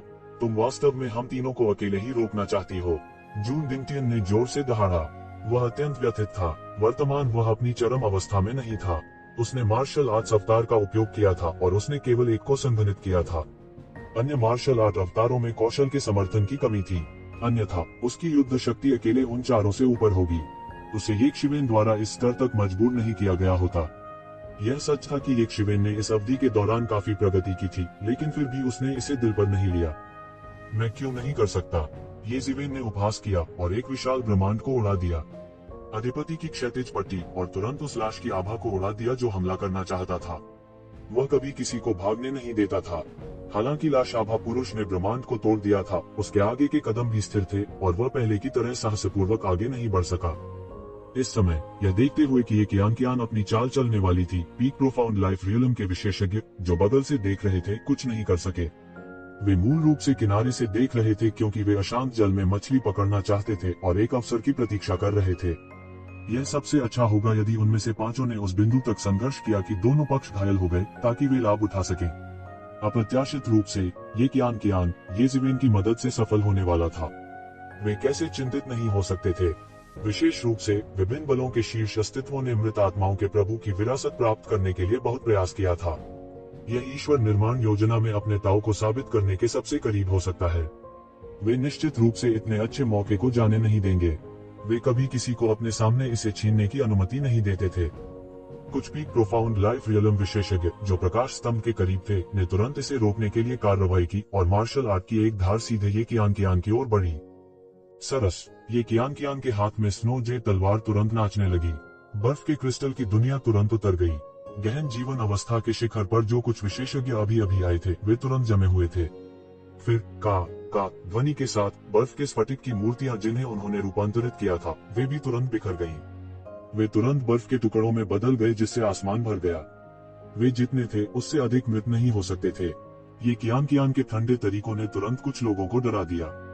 हाँ, ये कियान येज़िवेन की तरह 3 लोगों को खुद से रोकने में सक्षम नहीं हो सकती है, लेकिन उनकी तुलना निश्चित रूप से उससे नहीं की जा सकती। तुम सब हमला करो। हम निश्चित रूप से उसे अंदर नहीं आने देंगे, अन्यथा हमारे पास मौका नहीं होगा। इस समय कोई चिल्लाया और कई विशेषज्ञ जो हार मानने को तैयार नहीं थे उन्होंने तुरंत कार्रवाई की। वे सभी पीक प्रोफाउंड लाइफ रियलम के विशेषज्ञ थे और उनकी ताकत कमजोर भी नहीं थी। एक बार जब वे पागल हो गए तो उनसे निपटना असाधारण रूप से कठिन हो जाएगा। स्वर्ग विनाश टॉवर, राक्षसों और बुराई को दबाओ। अचानक स्वर्ग उजाड़ महल के विशेषज्ञ गर्जना करने लगे और आकाश में एक अतुलनीय विशाल पगोडा घनीभूत हो गया। यह बड़ा और बड़ा होता गया और बहुत जल्दी एक छोटे पहाड़ के आकार का शिवालय बन गया जो सीधे ये कियान की ओर नीचे की ओर दबा। यह हेवन डेसोलेशन पैलेस की अनूठी तकनीक थी। जब एक व्यक्ति ने इसे सक्रिय किया तो उसके पास महान शक्ति होगी। अकेले रहने दे जब स्वर्ग उजाड़ महल के विशेषज्ञ इसे सक्रिय करने के लिए सेना में शामिल हो गए। इसकी शक्ति और भी अधिक अत्याचारी और भयावह थी और यह कुछ ऐसा नहीं था जिसकी तुलना एक सामान्य व्यक्ति कर सकता है। तो कियान ने बिल्कुल भी परवाह नहीं की और सीधे प्रकाश स्तंभ की ओर बढ़ गया। वह बहुत स्पष्ट थी कि प्रकाश स्तंभ में चार्ज होते ही सब कुछ खत्म हो जाएगा। उसके सिर के ऊपर एक चित्र स्क्रॉल दिखाई दिया। यह अज्ञात था कि इस चित्र स्क्रॉल में दुनिया के किस पक्ष को चित्रित किया गया था। पहाड़ और नदियां सुंदर थी और यह एक शानदार दुनिया थी। इस चित्र स्क्रॉल ने उसकी रक्षा की और ऐसा लगा जैसे वह एक विश्व द्वारा संरक्षित थी। स्वर्ग उजाड़ टॉवर पहाड़ और नदी के चित्र में धंस गया और आकाश को ढहने और पृथ्वी को डूबने का कारण बना। हालांकि यह कुछ समय के लिए ये कियान को नुकसान पहुंचाने में असमर्थ था।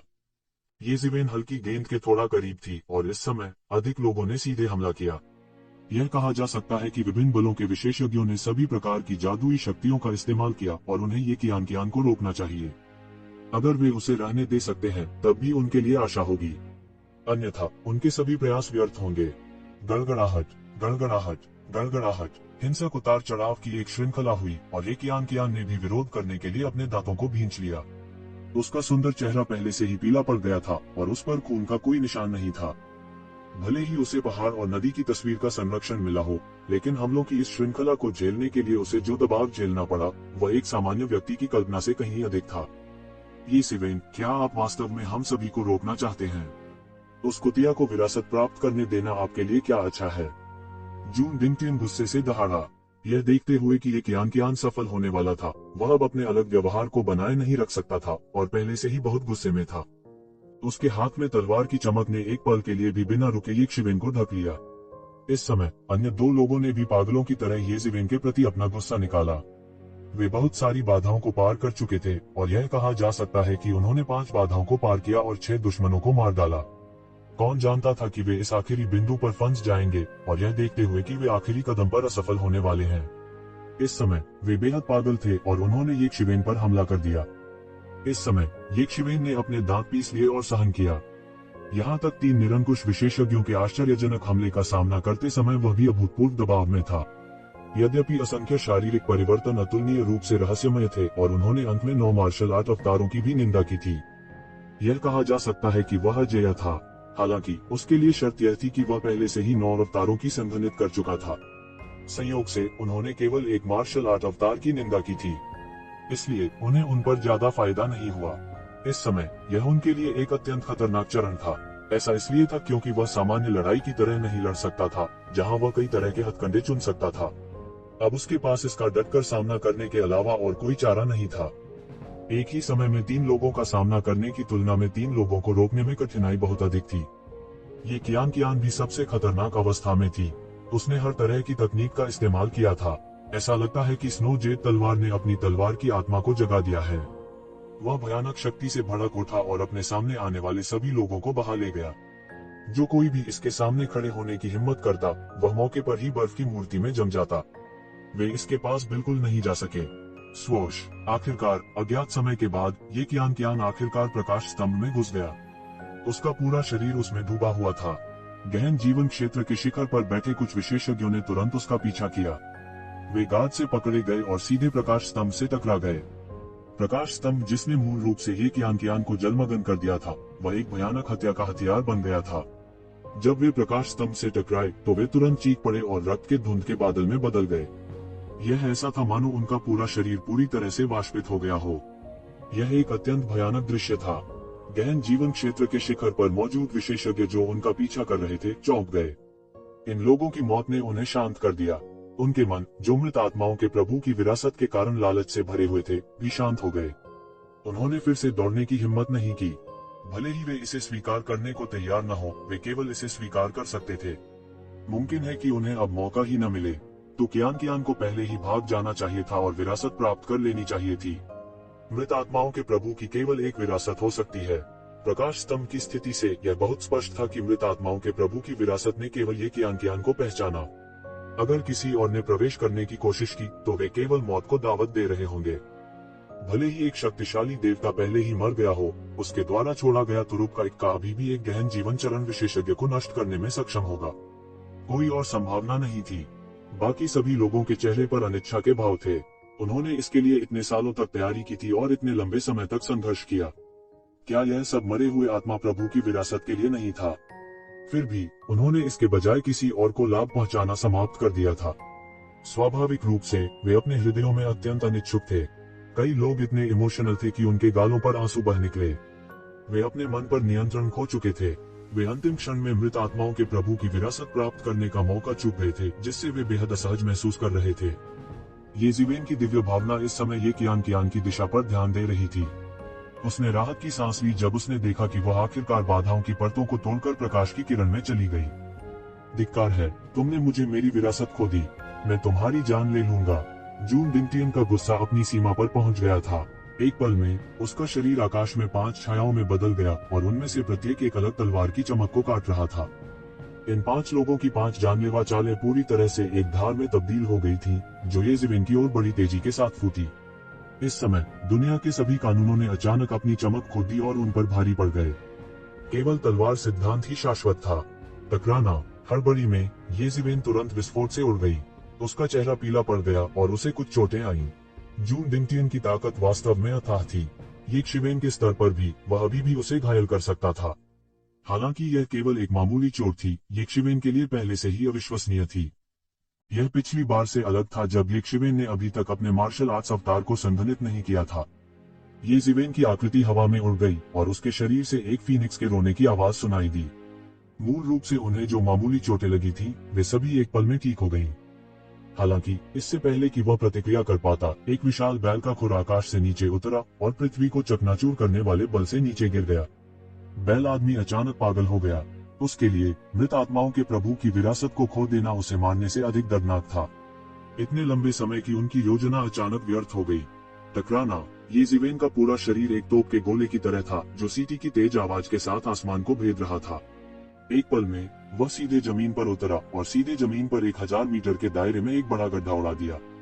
उसी समय जमीन पर अनगिनत मिट्टी उखड़ गई और तुरंत एक विशाल ताबूत बन गया, जिसने उसे एक पल में सील कर दिया। आकाश में लाश आभा आदमी सीधे अपनी हथेली से पटक दिया, जो सील शब्द में बदल गया और मौके पर ताबूत पर पटक दिया। अचानक हर कोई येज़िवेन की आभा को महसूस नहीं कर सकता था, जैसे कि वह उसमें पूरी तरह से बंद हो गया हो। येज़िवेन साइड से देखते ही किन्ही डर से कांपने लगे। उसे विश्वास नहीं हो रहा था। कितना समय हो गया था उन तीनों ने येज़िवेन पर पागलों की तरह हमला किया था। उन्हें उम्मीद नहीं थी कि वे वास्तव में सफल होंगे। अब उसकी धारणा भी येज़िवेन की आभा का पता नहीं लगा सकती थी। यह ऐसा था जैसे उसे एक अलग दुनिया में बंद कर दिया गया हो। वह तुरंत चिंतित हो गया। येज़िवेन ने उन्हें बार बार बचाया था और वह एक निर्दयी व्यक्ति नहीं था। वह कैसे आभारी नहीं हो सकता था। लाश आभा वाला आदमी नीचे तैरता हुआ आया और ठंडेपन से ताबूत को घूरता रहा। उसने ठंडेपन से कहा, बस आज्ञाकारी रूप से अंदर खून के एक पूल में बदल जाओ और फिर मेरा खून का भोजन बन जाओ। उसकी आंखों में एक शैतानी चमक चमक उठी। यद्यपि वह मृत आत्मा प्रभु की विरासत प्राप्त करने में असमर्थ था, यह कोई हानि नहीं थी। येज़िवेन का भौतिक शरीर अविश्वसनीय रूप से मजबूत था। वास्तव में उसका भौतिक शरीर सामान्य स्वर्गीय निधियों से कहीं अधिक था। इसके अलावा उनके भौतिक शरीर ने दुनिया के सार का एक बड़ा हिस्सा अवशोषित कर लिया था। यदि वह इसे पूरी तरह से खा सकता है, तो वह गहन मृत्यु अवस्था में भी कदम रख सकता है। यह खुश होने के लिए बहुत जल्दी है। अचानक ताबूत से एक ठंडी आवाज आई। आप अभी भी संघर्ष करना चाहते हैं? यह बेकार है। मेरे ताबूत में चाहे वह जीवित वस्तु हो या मृत वस्तु, वे केवल खून के एक पूल में बदल सकते हैं। कोई भी बाहर नहीं निकल सकता है। लाश आभा पुरुष को परवाह नहीं थी। उन्हें पूरा भरोसा था। इस समय हालांकि टॉरेन और जून डिंगटियन अनिच्छुक थे, वे येज़िवेन की वजह से लाश आभा वाले आदमी के साथ संघर्ष नहीं करना चाहते थे, क्योंकि यह इसके लायक नहीं था। मृत आत्माओं के प्रभु की विरासत इसके लायक थी, लेकिन येज़िवेन उन तीनों के इस तरह से लड़ते रहने के लायक नहीं थी। जरूरत ही नहीं पड़ी। टकराना। अचानक टकराने की तेज आवाज हुई और फिर लाश आभा वाले आदमी के हाव भाव अचानक बदल गए। ताबूत पर दरारें दिखाई देने लगी, जो शुरुआत में थोड़ी सी दरार थी और तेजी से फैल गई। सील शब्द भी एक पल में टुकड़ों में बिखर गया। खुश। हर किसी ने महसूस किया कि एक तेज रोशनी पूरी दुनिया को कवर कर रही है, और फिर ताबूत से क्षैतिज रूप से एक चौंकाने वाला कृपाण प्रकाश गिरा, जिसने दुनिया में सब कुछ काट दिया। एक भयानक एहसास था कि कृपाण दुनिया को 2 हिस्सों में विभाजित कर सकता है। स्वर्ग और पृथ्वी को नष्ट करना और दुनिया को फिर से आकार देना। उनके दिल में इससे ज्यादा कुछ नहीं था। टकराना। कृपाण प्रकाश के ताबूत को तोड़ने के बाद यह धीमा नहीं हुआ और अचानक लाश आभा आदमी के शरीर में लगी। लाश आभा आदमी सीधे उड़ा दिया गया था और उसके शरीर पर लाश आभा एक पल में टूट गई थी, जिससे उसका असली रूप प्रकट हो गया था। इस समय सभी को एहसास हुआ कि यह एक युवा और सुंदर आदमी था, लेकिन उसका चेहरा पीला पड़ गया था और उसकी आंखें लाल थीं। तुरंत एक अनुभवी और जानकार पुराने एंटीक ने उसे पहचान लिया। यह वास्तव में एक यिन लाश है और यह उसके द्वारा खेती की गई है। लाश के बीच भी यिन लाश एक बहुत ही दुर्लभ किस्म की थी, न कि साधारण लाश की तरह जो भयंकर और अद्वितीय पैदा हुई थी। यहाँ तक अगर वे एक निश्चित सीमा तक खेती करते हैं तो वे जंगली जानवरों की तरह अपने दिलों में अत्याचारी इच्छा के अधीन हो जाएंगे और केवल खुद को फिर से भरने के लिए खून की लालसा करेंगे। लेकिन ये यिन कॉप्स समान नहीं थे, वे लाश के वैंग की तरह थे। वे बुद्धि के साथ पैदा हुए थे और एक सामान्य मार्शल कलाकार की तरह खेती कर सकते थे। इसके अलावा वे लाश की तरह नहीं थे। भले ही उन्होंने अपने पिछले जीवन की मार्शल आर्ट को जगाया हो, वे उच्च स्तर तक साधना करने में सक्षम नहीं होंगे, क्योंकि ज़ोंबी का शरीर और मार्शल आर्ट परस्पर विरोधी थे। इस यिन लाश में ऐसी कमियां नहीं थी और यहाँ तक कि सभी प्रकार की मार्शल आर्ट की खेती भी कर सकती थी, जो इसे सामान्य योद्धाओं से अधिक मजबूत बनाती थी। लेकिन इस तरह की यिन लाश बहुत दुर्लभ थी और 10 लाख में एक से भी कम होगी। इस समय अंत में हर कोई समझ गया कि क्यों यह शवाभा पुरुष इतना शक्तिशाली था, उनसे बहुत ऊपर था और वास्तव में वर्तमान जून डिंगटियन के साथ तालमेल बिठा सकता था। कोई कारण जरूर होगा। वे नहीं जानते थे कि अनगिनत वर्षों तक वह किस गहरे पहाड़ के जंगल में खेती करता रहा और इस बार उसने इस मामले का उपयोग पहाड़ के नीचे जाने के लिए किया।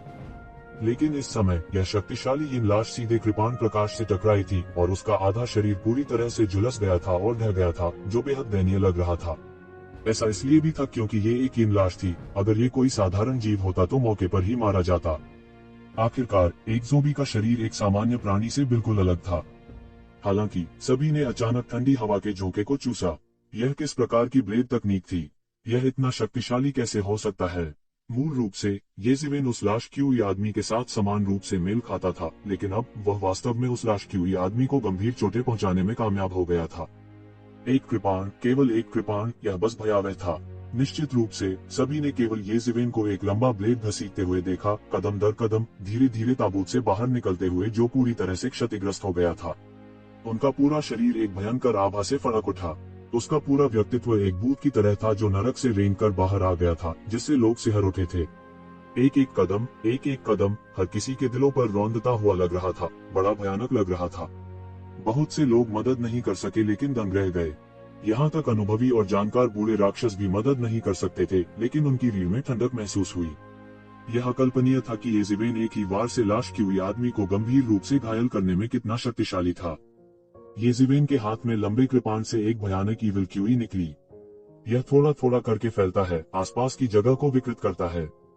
हर कोई डरा हुआ था। वे उन लोगों से अलग थे जिन्हें अतीत में ये ज़िवेन ने मार डाला था। उनके स्तर पर उनके क्षितिज का विस्तार किया गया था। जब उन्होंने अंतरिक्ष को ईविल क्यूई द्वारा विकृत देखा तो वे अपने आप को रोक नहीं सके। ईविल क्यूई अंतरिक्ष को विकृत करने के लिए कितना भयंकर था। कोई आश्चर्य नहीं कि ये ज़िवेन एक ही वार से लाश की हुई आदमी को गंभीर रूप से घायल कर सकती थी। शायद यह ये ज़िवेन की असली ताकत नहीं थी, बल्कि वह बेजोड़ दुष्ट कृपाण था। ये ज़िवेन वास्तव में अपने तुरुप के पत्ते का उपयोग कर रही थी। जब सभी ने सोचा कि वह इसे ब्लॉक नहीं कर सकता, तो उसने वास्तव में किया। जून डिंगटियन का चेहरा और भी भद्दा था। उन्होंने सहज रूप से लंबी कृपाण से भयावह खतरा महसूस किया। यहाँ तक कि उनके महान दिव्यसार ने भी एक तीव्र खतरे को महसूस किया। उसके शिष्य अचानक सिकुड़ गए। उनकी जागृत स्मृति में उन्हें यह अनुभूति हुई, यह एक हत्यारा भगवान था। यह सोचकर उसकी आंखें अचानक बदल गईं। यह एक निर्विवाद तथ्य था कि देवता जादुई थे। हालांकि सभी देवताओं के पास एक हत्यारा भगवान नहीं था। ऐसा इसलिए था क्योंकि एक हत्यारे भगवान का आधार यह था कि उसने एक भगवान का वध किया था। तभी वह एक हत्यारे भगवान की आभा धारण कर सकता था। सभी देवता सहज रूप से ऐसी आभा से भयावह खतरे को महसूस कर सकते थे। यह एक प्रकार का उपकरण था जो वास्तव में दुनिया के सबसे अच्छे जैविक देवताओं के लिए खतरा बन सकता था। किसी भी भगवान की पहली प्रतिक्रिया जिसने एक हत्यारे भगवान को देखा, उसे नष्ट करना था, जब तक कि यह उनके अपने हाथों में न हो। क्योंकि भगवान दुनिया के सबसे शक्तिशाली प्राणी थे, यहाँ तक कि देवताओं में भी बहुत से ऐसे नहीं थे जिन्होंने दूसरे देवताओं का वध किया था। अंधेरे के भगवान को मारने के लिए वह दोनों पक्षों के साथ पीड़ित हो गया। अंधेरे के भगवान का निधन हो गया और उनकी आत्मा लगभग नष्ट हो गई। पुनर्जन्म के लिए उनकी आत्मा का केवल एक निशान बचा था। इस समय उन्हें अचानक एहसास हुआ कि यह कृपाण उनके लिए इतना बड़ा खतरा क्यों थी। यह एक खतरा था जो उनकी आत्मा की गहराइयों से आया था। यह सोचते ही उसका रंग और भी भद्दा हो गया। कोई भी हत्यारे भगवान की शक्ति की कल्पना कर सकता है। यह एक देवता की हत्या भी कर सकता है। उसके जैसे देवता के तथाकथित पुनर्जन्म की बात तो छोड़ ही दीजिए। वह हत्यारे भगवान के एक भी वार का सामना नहीं कर सका। ऐसा लग रहा था कि एक शिवेन कई कारणों से इस लंबे ब्लेड की पूरी ताकत का इस्तेमाल नहीं कर पा रही थी। हालांकि यह अभी भी उसे एक पल में गंभीर रूप से घायल करने के लिए पर्याप्त था। इससे वह हक्का बक्का रह गया, भले ही वह स्पष्ट रूप से जानता था कि एक शिवेन की बहुत संभावना है। गहन जीवन स्तर पर किसी के लिए कसाई ईश्वर शस्त्र को नियंत्रित करना इतना आसान कैसे हो सकता है। एक सीमा जरूर थी। वह अपने पिछले जन्म में एक देवता था और कहा जा सकता है कि वह बहुत ज्ञानी है। भले ही उन्होंने अपनी स्मृतियों को पूरी तरह से नहीं जगाया था, फिर भी उनके क्षितिज सामान्य लोगों की तुलना में बहुत व्यापक थे। उसने पल भर में हर तरह का हिसाब कर लिया था। वह एक सटीक यंत्र की तरह थे। हालांकि भले ही वह जानता था कि एक शिवेन एक मजबूत मोर्चा खोल सकती है, फिर भी उसने जुआ खेलने की हिम्मत नहीं की। वह एक देवता का अवतार था और उसका स्वभाव किसी और की तुलना में महान था। क्या शर्त लगाने की जरूरत थी कि येज़ेबेल वास्तव में एक मजबूत मोर्चा बना रही थी। इसके अलावा चून की लाश क्यों ये आदमी गंभीर रूप से घायल हो गया था। भले ही येज़ेबेल एक मजबूत मोर्चा बना रहा हो, उन दोनों के लिए उसे मारना बहुत मुश्किल होगा। वे उसके द्वारा वापस काटे भी जा सकते हैं। मिनोटोर की आंखें भी हैरत से भर गईं। वह नहीं जानता था कि उसे अभिनय करना चाहिए या नहीं। क्यों आदमी की लाश की बात करें जो गंभीर रूप से घायल था, अब किसी ने उसकी परवाह नहीं की। उसका आधा शरीर सड़ चुका था। यदि वह महत्वपूर्ण क्षण में चकमा नहीं देता और हमले से थोड़ा चूक जाता तो उसका पूरा शरीर आधे में विभाजित हो जाता। उस समय एक लाश तो दूर, एक देवता भी मर जाएगा। उनके सामने ऐसी मिसाल के साथ कौन उतावलापन करने की हिम्मत करेगा। अचानक, जैसा कि हर कोई सोच रहा था कि क्या उन्हें आगे बढ़ना चाहिए, उन्हें अचानक लगा कि दुनिया बदल गई है। मौत की लहरों ने शून्य को भर दिया, जैसे कि वह कुछ भविष्यवाणी कर रही हो। अरे नहीं, यह मरे हुए आत्मा का उन्माद है। यह समाप्त होने वाला है। किसी को अचानक याद आया और चिल्लाया। इस रिमाइंडर से हर कोई हैरान रह गया। वास्तव में मरे हुए आत्मा का उन्माद समाप्त होने वाला था। उनकी पिछली योजना के अनुसार मरे हुए आत्मा उन्माद के समाप्त होने से पहले उन्हें छोड़ना पड़ा। अन्यथा वे पूरी तरह से मरे हुए आत्मा के अंतहीन उन्माद में डूब जाएंगे। कौन जानता था कि योजना परिवर्तनों के साथ नहीं चल सकती। जब तक उन्होंने मरे हुए आत्मा प्रभु की विरासत के लिए प्रतिस्पर्धा समाप्त की, तब तक मरे हुए आत्मा का उन्माद पहले ही समाप्त हो चुका था। सबके चेहरे अचानक बदल गए। अंतहीन मृत आत्मा उन्माद की तुलना में येज़ेबेल और जून डिंगटियन सभी क्षणभंगुर बादल थे। वे बिल्कुल समान स्तर पर नहीं थे। मृतकों की अंतहीन सेना के बारे में सोचते ही सभी का चेहरा अचानक पीला पड़ गया। नहीं, हम अब और यहाँ नहीं रह सकते। चलो चलते हैं, कोई चिल्लाया। अचानक डोमिनोज गिरने की तरह यह एक श्रृंखला प्रभाव का कारण बना। हर कोई प्रकाश की धारा में बदल गया और बाहर निकल गया। इस समय कोई भी शो देखने के मूड में नहीं था। अकेले ही दोनों पक्षों के टकराने का इंतजार करें और देखें कि क्या वे इसका फायदा उठा सकते हैं। मिनोटोर ने येज़ेबेल को बुरी तरह देखा, फिर जल्दी से जाने का फैसला किया। उसके और येज़ेबेल के बीच नफरत की तुलना में उसका अपना जीवन अधिक महत्वपूर्ण था। मुझे तुम्हें फिर से देखने मत दो या मैं तुम्हारा सिर मरोड़ दूंगा। यह कहने के बाद मिनोटोर तेजी से घूमा और जल्दी से भीड़ को पकड़ लिया। येज़ेबेल ने अपनी नजर जून डिंगटियन की ओर घुमाई। वह भी घबराया हुआ था। यदि मृतकों की अंतहीन सेना ने उन्हें पकड़ लिया तो परिणाम अकल्पनीय होंगे। लेकिन इस समय वह अपना डर दिखा सका। लंबे समय के बाद जून डिंगटियन अभी भी सब कुछ नहीं छोड़ सकता था और येज़ेबेल को मारने का फैसला कर सकता था। वह तुरंत कूद गया, अंतरिक्ष के माध्यम से यात्रा की और मौके पर गायब हो गया। यह देखकर कि सभी लोग चले गए थे, येज़ेबेल ने राहत की सांस ली। उसने फिर प्रकाश स्तंभ को देखा, यह जानकर कि येज़ेबेल ने विरासत को स्वीकार करना शुरू कर दिया होगा। मूल रूप से उसने विरासत को स्वीकार करने के बाद साथ छोड़ने की योजना बनाई। अब ऐसा लग रहा था कि वह और इंतजार नहीं कर सकता था। मरे हुए आत्मा उन्माद के लौटने से पहले उसे छोड़ना पड़ा। जहां तक कियान की बात है, मृतात्मा प्रभु की उत्तराधिकारी के रूप में उसके पास स्वाभाविक रूप से इस जगह को छोड़ने का एक तरीका था। उन्हें उनकी तरह घबरा कर भागना नहीं पड़ा। यह सोचकर वह तुरंत कूद गया और उसकी पीठ पर टेम्पेस्ट के पंख फैल गए। जैसे ही वे फड़फड़ाए, यह एक बड़े तूफान की तरह था। हुश, उनका फिगर बेहद तेज गति से शून्य के माध्यम से चला गया। उसने छोड़ना नहीं चुना, क्योंकि ये मोह अभी भी खजाने की तिजोरी में अंधेरे के भगवान के शरीर के लिए लड़ रहा था। इस समय वह ये मोह को कैसे छोड़ सकता था। येज़ेबेल के कौशल पहले से कहीं अधिक मजबूत थे। अपनी गति के साथ वह 1 घंटे से भी कम समय में अंधेरे के भगवान के खजाने की तिजोरी में घुस गया और सीधे मुख्य हॉल में चला गया। अंतहीन घोस्ट हॉट फायर फॉर्मेशन से घिरे अंधेरे के भगवान पर राक्षसी आभा मजबूत और मजबूत हो रही थी, पूरी तरह से घातक आभा को दबा रही थी। इसका मतलब था कि ये मोह ने पूरी तरह से बढ़त हासिल कर ली थी। यद्यपि उसने अंधेरे के प्रभु की मूल आत्मा को पूरी तरह से पराजित नहीं किया था, फिर भी उसने पहले ही एक निर्णायक लाभ प्राप्त कर लिया था। प्राचीन ईश्वर शास्त्र की मदद से इस प्रक्रिया को गति मिली।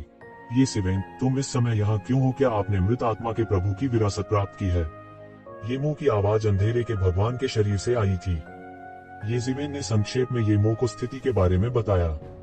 ये मो एक पल के लिए चुप हो गया, फिर बोला, यह असंभव नहीं है। डेड स्पिरिट के भगवान की विरासत रसातल दानव मास्टर के खिलाफ लड़ने के अलावा आपके किसी काम की नहीं है।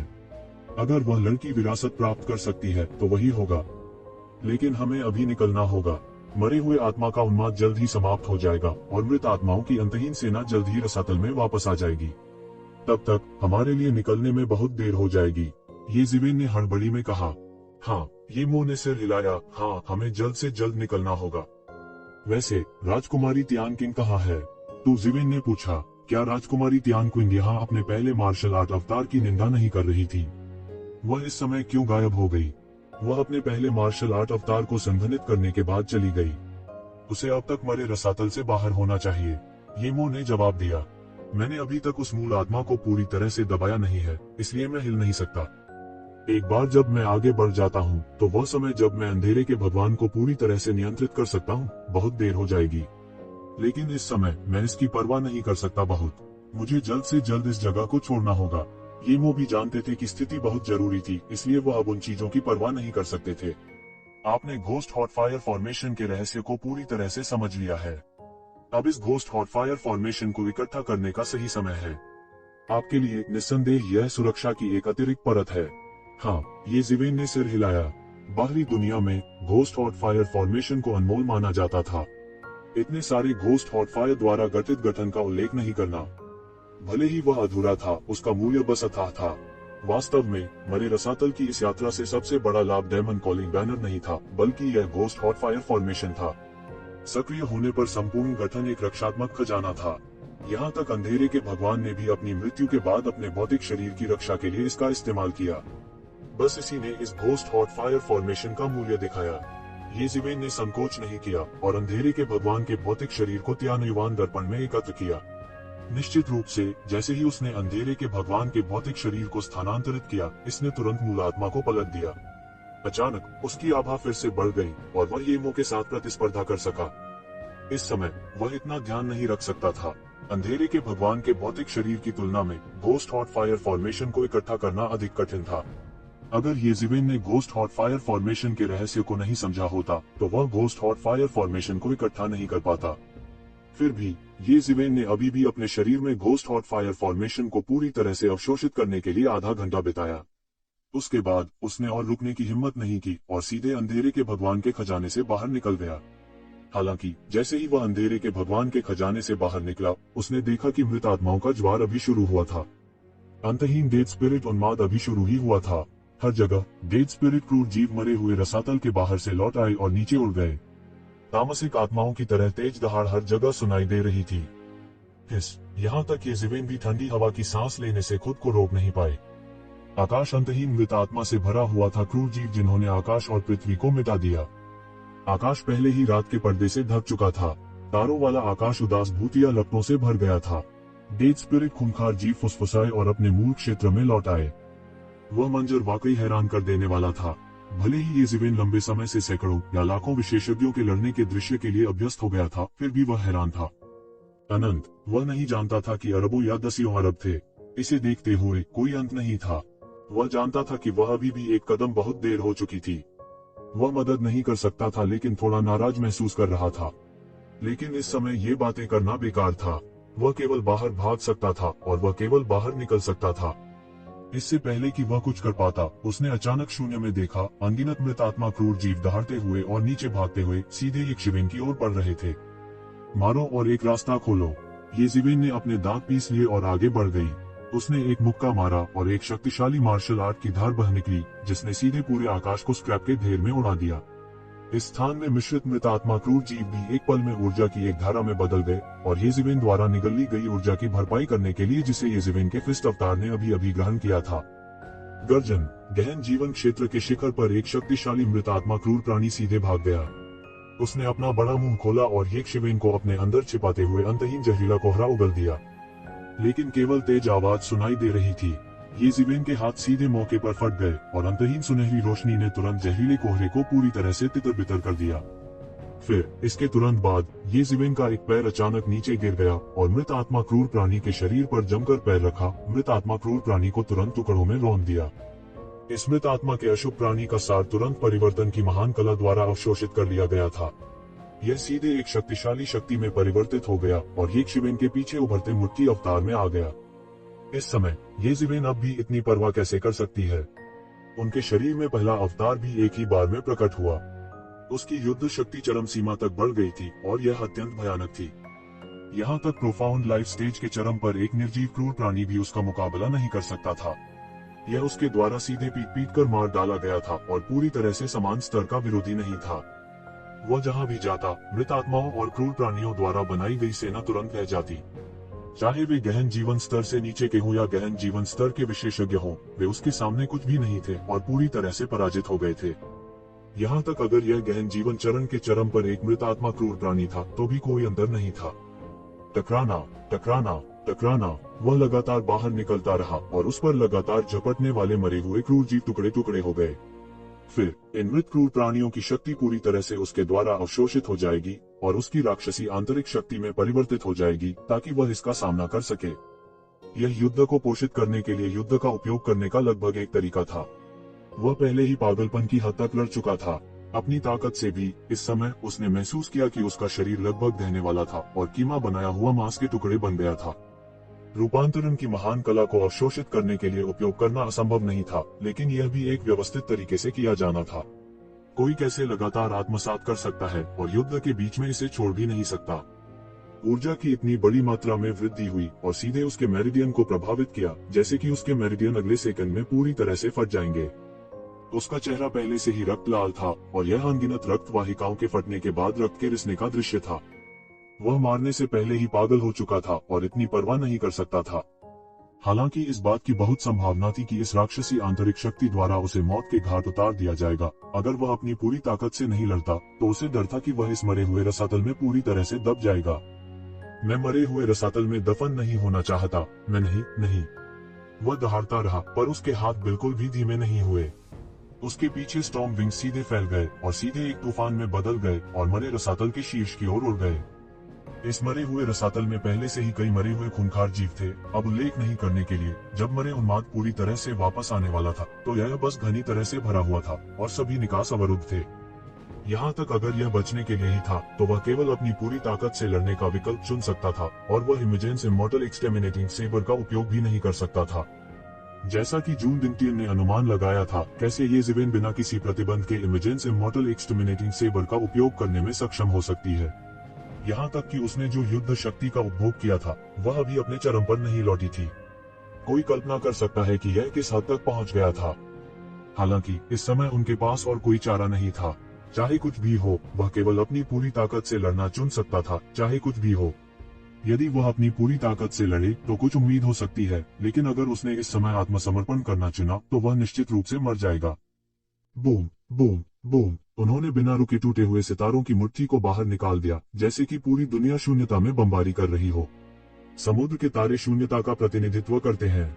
शून्य हिंसक रूप से हिल रहा था और जितना अधिक वह ऊपर गया उतने ही अत्याचारी मरे हुए क्रूर जीवों का सामना करना पड़ा और धीरे धीरे अधिकांश मरे हुए क्रूर जीव गहन जीवन क्षेत्र में थे। ऐसा नहीं था कि मरे हुए खूंखार प्राणियों का जमावड़ा इतना भयानक था, बल्कि अन्य स्थानों की तुलना में बीच में मरे हुए खूंखार जीवों का समूह भी सबसे शक्तिशाली था। इसके अलावा वे सभी ये शिवेन के शरीर की आभा को सूंघ रहे थे, बिल्कुल अंधेरे में जलते हुए दीपक की तरह। यह बेहद चकाचौंध करने वाला था और इसने उन्हें एक दिशा भी प्रदान की। इसलिए ये शिवेन ने धीरे धीरे महसूस किया कि यह मुश्किल था। भले ही उसने अपनी सारी ताकत पहले ही समाप्त कर दी हो, फिर भी उसने महसूस किया कि आगे बढ़ना मुश्किल था और उसके द्वारा उठाए गए हर कदम की एक बड़ी कीमत चुकानी पड़ी। शुरू से ही वह हर किसी को दबाने में सक्षम था और जो लोग गहन जीवन क्षेत्र के नीचे थे या कभी कभार गहन जीवन क्षेत्र के विशेषज्ञ थे, वे उसके लिए पूरी तरह से मेल नहीं खाते थे। हालांकि वर्तमान स्थिति ने उसके लिए आगे बढ़ना कठिन बना दिया था और जैसे जैसे समय बीतता गया, अधिक से अधिक मरे हुए क्रूर जीव उसकी ओर झपटे। यदि यह जारी रहता है तो मुझे डर है कि गहन मृत्यु क्षेत्र के विशेषज्ञ जल्द या बाद में आकर्षित होंगे। ये शिवेन ने मन ही मन सोचा। किसी की शक्ति की सीमा थी और यहाँ तक कि उसने यह कहने का साहस नहीं किया कि वह बच सकता है। यहाँ तक अगर वे सभी गहन जीवन क्षेत्र के विशेषज्ञ थे तो यह पहले से ही काफी परेशानी भरा था। यह कहने की बात नहीं है कि उनके बीच गहन मृत्यु क्षेत्र के विशेषज्ञ छिपे हुए थे। अचानक उसने अपने दिल में खतरे की अत्यधिक भावना महसूस की, जैसे कि उसके सिर पर ठंडे पानी की एक बाल्टी डाली गई हो। अच्छा नहीं है, गहन मृत्यु क्षेत्र विशेषज्ञ हैं। उसने लगभग तुरंत प्रतिक्रिया दी और यिन यांग जीवन और मृत्यु आरेख तुरंत उसके सिर के ऊपर प्रकट हुआ और उसके भीतर उसकी रक्षा की। तभी उसे एक जोर का धमाका सुनाई दिया और उसके सामने एक भयानक गलियारा दिखाई दिया। यह एक सुपर गलियारा था जो सैकड़ों मीटर चौड़ा था और कौन जानता था कि कितना लंबा है। सभी मरे हुए खूंखार जीव तुरंत साफ हो गए और उनमें से कोई भी बच नहीं सका, चाहे वे कितने भी खूंखार क्यों न हो। गड़गड़ाहट। ये शिवेन ने तुरंत महसूस किया कि एक भयानक शक्ति सीधे उसके शरीर पर बमबारी कर रही है। उसका पूरा शरीर एक ही पल में उड़ गया, जैसे कोई पतंग टूट गई हो। एक पल के लिए उसने केवल महसूस किया कि उसकी आंखों के सामने सब कुछ काला हो गया था और ऐसा लगा कि वह उस समय होश खो बैठा था। यदि प्रबुद्ध मन प्राचीन वृक्ष के लिए अपने मन को स्थिर करने के लिए नहीं होता, तो वह सिर्फ एक पल के लिए होश नहीं खोता, बल्कि पूरी तरह से होश खो देता। डीप डेथ रियलम विशेषज्ञ कितना भयावह था। दालान के अंत में एक अतुलनीय विशाल कंकाल था। उसका असली रूप क्या था यह पता नहीं चल सका, लेकिन वह जमीन पर पड़ा था। इसकी खाली आंखें गहरे हरे रंग के विल ओ द विस्प से भरी हुई थी, जिससे यह अतुलनीय रूप से भयानक लग रहा था। यह अतुलनीय रूप से डरावना लग रहा था और इसके शरीर पर अंतहीन घातक आभा तुरंत बढ़ गई थी। आसपास का स्थान उसकी घातक आभा से विकृत हो गया था और पहले से ही मृत्यु के साम्राज्य की तरह एक अतुलनीय रूप से विशाल आभा पूरी तरह से बना चुका था। यह कंकाल राक्षसी जानवर जमीन पर पड़ा था, जबकि आसपास के दुष्ट जीव भी डर के मारे जमीन पर पड़े थे। उन्होंने इस राक्षसी जानवर के कंकाल के पास जाने की हिम्मत नहीं की। उनके लिए एक गहरा मृत्यु क्षेत्र का कंकाल राक्षसी जानवर सभी दुष्ट प्राणियों के राजा की तरह था और बेहद डरावना था। इससे बनने वाली आभा ने अन्य दुष्ट प्राणियों को पूरी तरह से अपने वश में कर लिया था। यहाँ तक गहन जीवन अवस्था के शिखर पर मौजूद लोग भी कोई अपवाद नहीं थे, क्योंकि वे बिल्कुल भी प्रतिकार करने में असमर्थ थे। यह बिल्कुल अलग स्तर के जीवन जैसा था। इसने एक मूलभूत दबाव बनाया जो आत्मा से इन निम्न स्तर के दुष्ट प्राणियों के प्रति उत्पन्न हुआ। ये जीवन लगातार हवा में उड़ते रहे और लगातार उन दुष्ट प्राणियों से टकराते रहे जो समय पर चकमा नहीं दे सकते थे, उन्हें तुरंत धूल में बदल दिया। इस हमले के कारण उसे पूरी तरह से चक्कर आने लगे और उसका पूरा शरीर लगभग टुकड़े टुकड़े हो गया था। इस समय वह मदद नहीं कर सका, लेकिन फूट फूट कर हंसा। भले ही उसने पहले गहन मृत्यु अवस्था की ताकत का अनुमान कैसे लगाया हो, उसने यह भी सोचा था कि उसे अपना पहला मार्शल अवतार बनाने के बाद एक गहन मृत्यु अवस्था विशेषज्ञ के खिलाफ प्रतिस्पर्धा करने की उम्मीद थी। हालांकि जब उसने वास्तव में एक का सामना किया तो उसने पाया कि उसके और एक गहन मृत्यु अवस्था विशेषज्ञ के बीच अभी भी एक बड़ा अंतर था। यह अंतर किसी ऐसी चीज से बहुत दूर था जिसे एकल मार्शल अवतार बनाकर पूरा किया जा सकता था। शायद यह संभव हो सकता है अगर उसने 9 मार्शल अवतार बनाए। हालांकि इस समय उसके पास इतना सोचने का समय नहीं था। वह बमुश्किल अपने शरीर को आकाश में स्थिर करने में कामयाब रहा और लगभग आधी दूरी तक उड़ान भरने के बाद फिर से डेथ सोल रसातल में लगभग धराशायी हो गया। उसने अपने मुंह के कोने पर खून के निशान मिटा दिए और अपने शरीर पर लगी चोटों को दबा दिया। उसकी आंखें तेजी से ठंडी हो गईं और उसने अपना सब कुछ देने का फैसला किया। अन्यथा वह इन दुष्ट प्राणियों की अंतहीन खोज से कैसे बच पाएगा। इस समय उसके शरीर की स्थिति अब आशावादी नहीं थी। इससे भी अधिक भयावह बात यह थी कि वह पहले से ही यह महसूस कर सकता था कि उसके चारों ओर कुछ गहरे मृत्यु चरण के मरे हुए जीव दिखाई दे रहे थे, जैसे कि वे गुप्त रूप से उस पर जासूसी कर रहे हों। सिर्फ एक मरे हुए जीव ने उसे महसूस कराने के लिए पहले से ही पर्याप्त था, जैसे कि उसका जीवन पूरी तरह से खतरे में था। इसके अलावा उसके चारों ओर कुछ गहरे मृत्यु चरण के मरे हुए जीव इकट्ठे हुए थे। यह उसे अनंत लानत के लिए सुपुर्द करने के लिए पर्याप्त था। इसके अलावा जैसे जैसे समय बीतता जाएगा, अधिक से अधिक गहरा मृत्यु चरण मरे हुए जीव उसके पास आ रहे होंगे। संपूर्ण डेड सोल रसातल के भीतर स्वाभाविक रूप से कुछ गहन मृत्यु चरण के मरे हुए जीव होंगे। अन्यथा विभिन्न बड़ी गुड डेड सोल रसातल से इतना भयभीत नहीं होंगे। इस बिंदु पर कोई नहीं जानता था कि कितने गहन मृत्यु चरण के मरे हुए जीव थे। यही कारण था कि वे इतने डरावने थे। यहाँ तक वर्तमान येज़िवेन के लिए भी एक अकेला प्राणी उसे नष्ट करने के लिए पर्याप्त था। गर्जन। कंकाल राक्षसी जानवर दहाड़ता रहा। इसकी आंखें बर्फ जैसी ठंडी और भावहीन थी। इसने अपना मांस रहित निचला जबड़ा खोला और एक लंबी गर्जना छोड़ी। अपना आक्रमण करने ही वाला था। हालांकि इस समय इसे अचानक आसमान से उतरता हुआ एक अभूतपूर्व दबाव महसूस हुआ। भले ही यह क्रूर और अत्याचारी था, इसने तुरंत एक बड़ी दहशत महसूस की। यह एहसास कुछ ऐसा था जिससे सभी परिचित थे। यह एक स्वर्गीय क्लेश की भावना थी। ऐसा लगा कि उसे अचानक कुछ एहसास हुआ है और वह चकमा देना चाहता है। हालांकि यह पता चला कि यह पहले ही बहुत देर हो चुकी थी। एक शक्ति ने पहले ही उस पर मजबूती से ताला लगा दिया था। गर्जन। तेज गर्जना के साथ एक विशाल बादल तेजी से आकाश में संघनित हो गया। हजारों मील के दायरे में सभी मृत आत्माएं और खूंखार जीव सभी जगह बंद थे। स्वाभाविक रूप से ये ज़िवेन भी उनमें से एक थी। लगभग तुरंत ही उसने महसूस किया कि वह स्वर्गीय प्रतिशोध की चेतना द्वारा बंद कर दिया गया था। दूसरे शब्दों में, चाहे वह कहीं भी भागे, यह बेकार होगा। इसके अलावा स्वर्गीय प्रतिशोध उसके द्वारा शुरू किया गया था, इसलिए उसके लिए बचना असंभव था। आसमान में काले बादल छा गए, भीतर अनगिनत बिजलियां झिलमिला उठी। यह बेहद भयावह नजारा था। यह स्वर्गीय दाव की चेतना थी। स्वर्गीय क्लेश की उपस्थिति ने तुरंत अधिक से अधिक क्रूर मरे हुए आत्माओं और क्रूर प्राणियों को चकमा देने के लिए दौड़ रहे थे। उन्होंने लगभग तुरंत ही स्वर्गीय क्लेश की बाधा को महसूस किया। ये मरे हुए आत्माएं और क्रूर जीव दुनिया की सबसे अंधेरी ऊर्जा से पैदा हुए थे, इसलिए वे स्वर्गीय क्लेश की चरम यान की शक्ति से सबसे ज्यादा डरते थे। इस समय उन्होंने आने की हिम्मत नहीं की। डेड स्पिरिट्स और खूंखार जीवों के अलावा जो ढके हुए थे, उनमें से लगभग सभी तुरंत भाग गए। यहाँ तक डीप डेथ स्टेज इन डेड फ्यूरियस बीस्ट्स का नुकसान भी कोई अपवाद नहीं था। गहरी मौत के चरण के बारे में भूल जाओ। मरे हुए क्रूर जानवर, भले ही वह भगवान थे, अगर वे स्वर्ग को चुनौती देना चाहते थे तो केवल मौत उनकी प्रतीक्षा कर रही थी। यदि उन्हें भी बंद कर दिया जाता तो स्वर्गीय क्लेश की शक्ति कई गुना बढ़ जाती और यह उन्हें पूरी तरह से दफनाने के लिए पर्याप्त होता। यह मानव एक स्वर्गीय क्लेश ट्रिगर करने की हिम्मत करता है। तुम्हारी हिम्मत कैसे हुई? वह मौत को दावत दे रहा है। क्या उसे लगता है कि उसके पास ऐसे ही एक आसान समय होगा? इन मरे हुए आत्माओं और खूंखार प्राणियों में कुछ शक्तिशाली प्राणी थे जो लगातार विचारों का आदान प्रदान कर रहे थे। कुछ गुस्से में थे, जबकि अन्य एक अच्छा शो देखने का इंतजार कर रहे थे। हालांकि कुछ भी हो, उनमें से कोई भी इस मानव के बारे में आशावादी नहीं था। आखिरकार राक्षसी जानवर का कंकाल शामिल था। एक गहन मृत्यु अवस्था विशेषज्ञ के शामिल होने से एक गहन मृत्यु अवस्था विशेषज्ञ की शक्ति से मेल खाने के लिए स्वर्गीय क्लेश की शक्ति कई गुना बढ़ जाएगी। क्या इसका मतलब यह नहीं होगा कि वह निश्चित रूप से मर जाएगा? गहरा जीवन चरण विशेषज्ञ चाहे कितना भी मजबूत क्यों न हो, उसके लिए गहन मृत्यु चरण के स्वर्गीय क्लेश को सहन करना असंभव था। यह वास्तव में मौत को प्रणाम करना होगा। वे मदद नहीं कर सके, लेकिन कुछ दया महसूस की। हालांकि यह मानव केवल गहन जीवन अवस्था में था, उसके शरीर से निकलने वाली रक्ताभा कुछ ऐसी थी जो गहन मृत्यु अवस्था के कई विशेषज्ञों के पास भी नहीं थी। यदि वे उसे खा सके तो यह उनके लिए अवश्य ही लाभदायक होगा। उन्होंने कभी नहीं सोचा था कि लौटने के बाद उनका सामना इतने शक्तिशाली मानव से होगा। हालांकि यह अफसोस की बात थी कि वे सभी स्वर्गीय क्लेश से नष्ट होने वाले थे। आकाश में काले बादलों को देखकर उनकी आंखों में अतुलनीय भय भर आया। साथ ही वे अत्यंत भयभीत थे। अगणित बिजलियां काले बादलों के भीतर संग्रहित और संघनित होकर तुरंत 18 प्रकार के अस्त्र शस्त्रों का निर्माण कर रही थी। इनके अलावा उन्होंने विभिन्न प्रकार के असाधारण क्रूर जानवरों का भी निर्माण किया।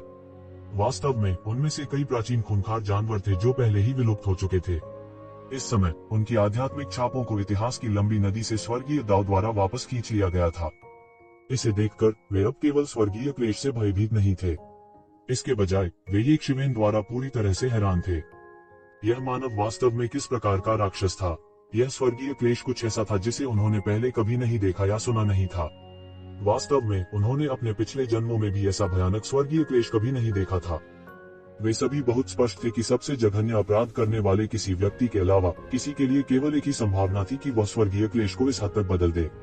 वह व्यक्ति जन्मजात राक्षसी प्रतिभा का धनी था। जघन्य अपराधों के मामले में उनकी तुलना कौन कर सकता है? उन्होंने अपने जीवन में हर तरह के बुरे कर्म किए थे। हालांकि यहाँ तक जब वे गहन मृत्यु क्षेत्र में आगे बढ़े तो उन्होंने कभी भी इस तरह के भयानक स्वर्गीय क्लेश का सामना नहीं किया था। यह बस डराने वाला था। इस समय संपूर्ण मरे हुए रसातल को अंतहीन स्वर्गीय क्लेश से ढका हुआ लग रहा था। यदि यह नीचे उतरा तो एक ही दिन में संपूर्ण मरे हुए रसातल को नष्ट कर दिया जाएगा। आकाश में क्लेशों की संख्या में वृद्धि हुई और स्पष्ट होता गया। वे लगातार झिलमिलाते और उछलते थे जैसे कि वे अंतरिक्ष को अलग करना चाहते थे। गर्जन। इस समय राक्षसी जानवर के कंकाल ने एक त्वरित निर्णय लिया और येज़ेबेल पर हमला करने की पहल की। इसकी बुद्धि कम नहीं थी। यह कैसे नहीं समझ सकता था कि संपूर्ण स्वर्गीय क्लेश तभी रुकेगा जब वह इस शापित मानव को उसके सामने मार डालेगा। तभी इसे जीवित रहने का मौका मिलेगा। अन्यथा भले ही यह स्वर्गीय क्लेश से बच गया हो, इसे केवल मरे रसातल में अन्य शक्तिशाली प्राणियों द्वारा ही निगला जा सकता है। उसे नहीं पता था कि उसने अतीत में कितने जीवों को खा लिया था।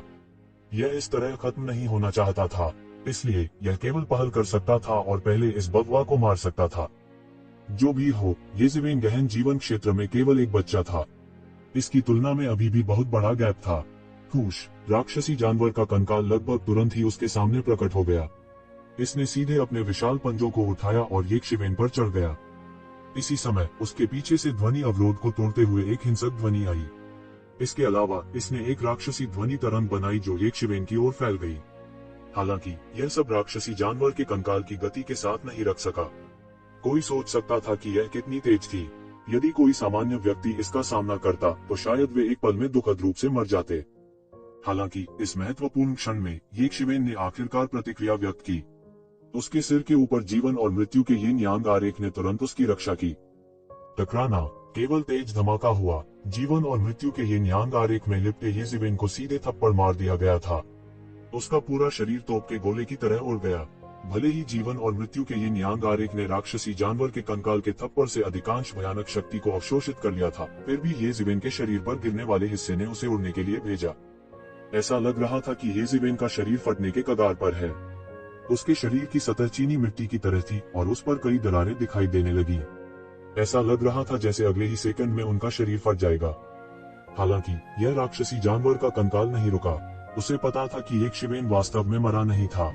सबसे प्रत्यक्ष प्रमाण आकाश में क्लेश के बादल थे। उन्होंने विलुप्त होने के कोई संकेत नहीं दिखाए। उल्टे वे और भी सघन हो गए थे। केवल इसी के आधार पर यह देखा जा सकता है कि यह मनुष्य न केवल मरा नहीं था बल्कि वह बहुत दृढ़ भी था। यह अपने हमले की अगली लहर शुरू करने वाला था।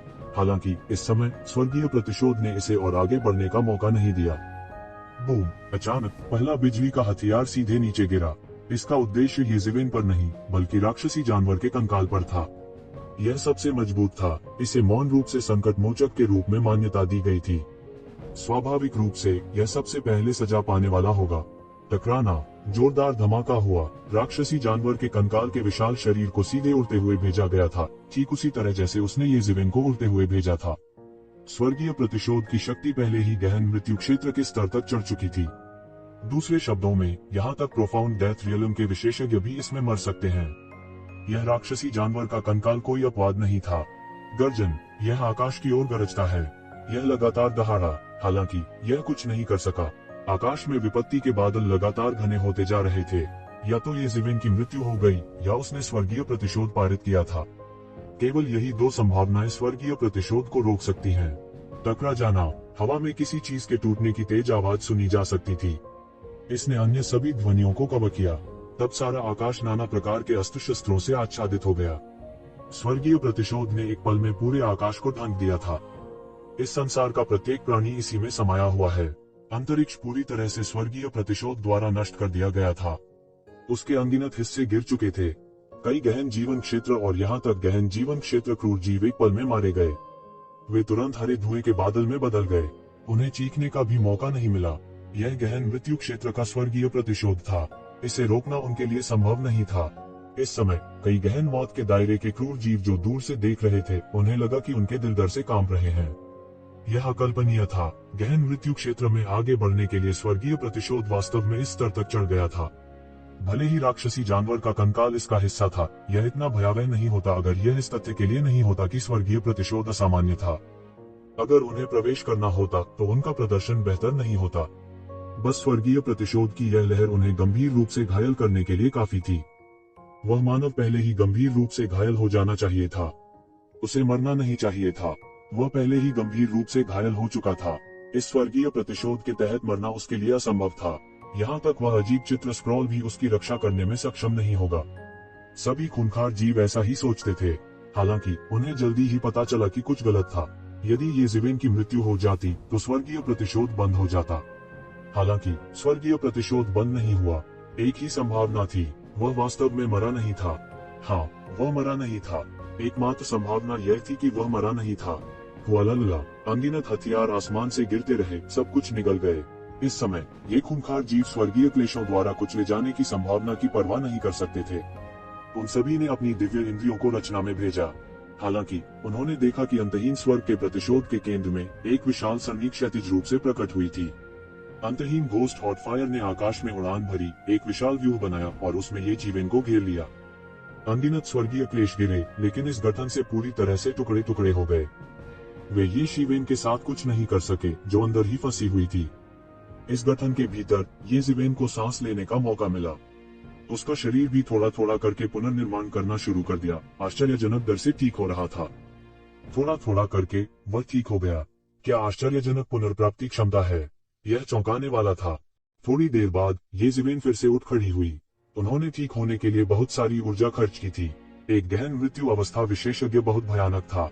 इसने उसे लगभग एक ही पल में दहा दिया। इसके बाद होने वाले स्वर्गीय क्लेश का उल्लेख नहीं किया। अगर घोस्ट हॉट फायर फॉर्मेशन की सुरक्षा के लिए नहीं होता तो वह निश्चित रूप से अभी मर गया होता। गड़गड़ाहट। स्वर्गीय क्लेश घोस्ट हॉट फ्लेम फॉर्मेशन पर उतरे, जिससे प्रचंड लहरें उठी। सबसे भयानक टक्कर में दोनों पक्षों के बीच ऊर्जा तरंगे बह गईं। यह दृश्य अत्यंत दहला देने वाला था। हालांकि उनकी अभिव्यक्ति में कोई सुधार नहीं हुआ। अगर यह जारी रहा तो घोस्ट हॉट फ्लेम फॉर्मेशन जल्द या बाद में पूरी तरह से ढह जाएगा।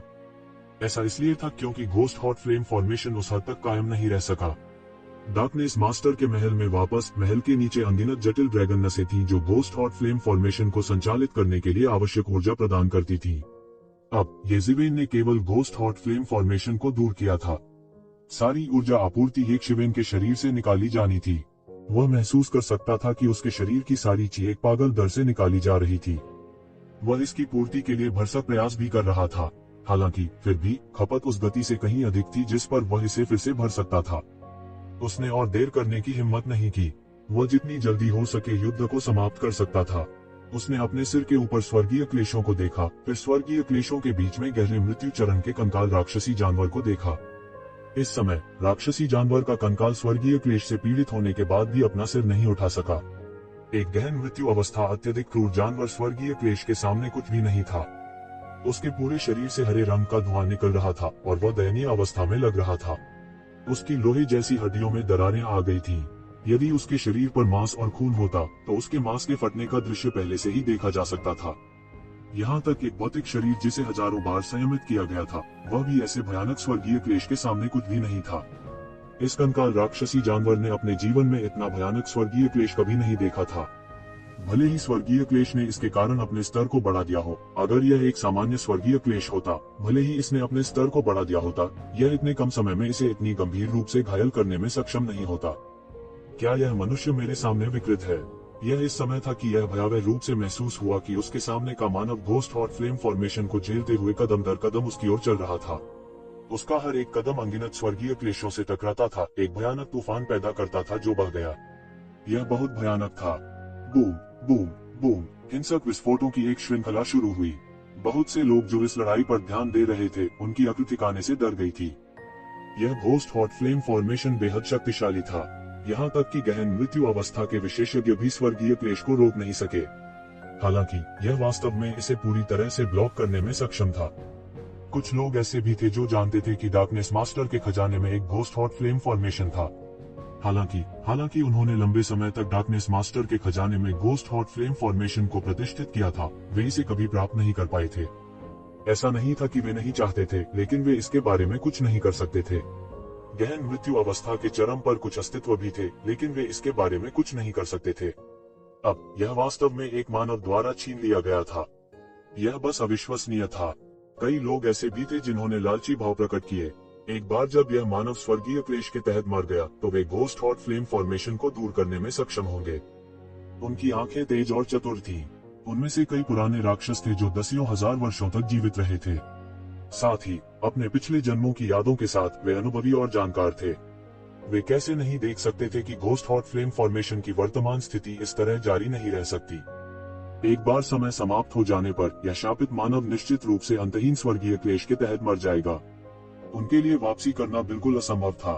येज़ेबेल कंकाल राक्षसी जानवर के सामने कदम से कदम मिलाकर चली। वह भावहीन और अतुलनीय रूप से ठंडा था। उसकी आंखें मारने के इरादे से टिमटिमा रही थीं। अगर यह राक्षसी जानवर का कंकाल नहीं होता तो वह यहाँ नहीं फंसा होता। यह सब इस कंकाल राक्षसी जानवर के कारण था। उसके हाथ में इमेजेंस इमोर्टल एक्सटर्मिनेटिंग सेबर दिखाई दिया।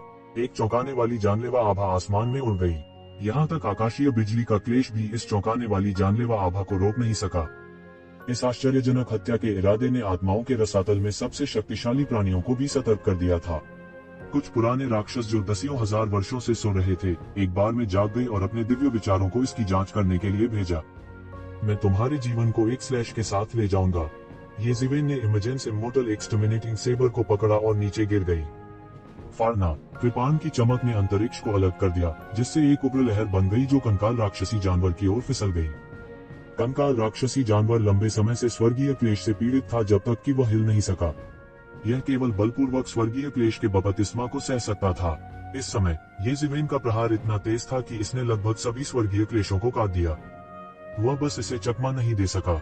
यदि उसने सामान्य समय में इस ब्लेड का उपयोग किया होता तो जब तक यह चुपके से हमला नहीं होता उसके लिए इस कंकाल दानव जानवर को मारना असंभव होता। हालांकि ऐसे में इसने उन्हें स्ट्राइक करने का सबसे अच्छा मौका दिया था।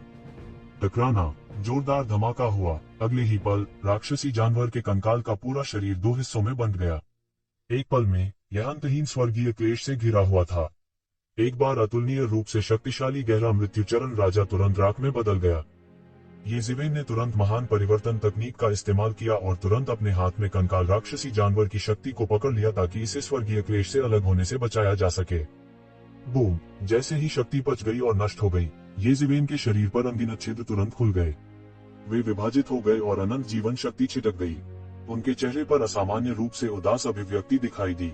वह चौंकाने वाली शक्ति से पूरी तरह से अभिभूत था। यह गहन मृत्यु अवस्था विशेषज्ञ की पूरी ताकत थी।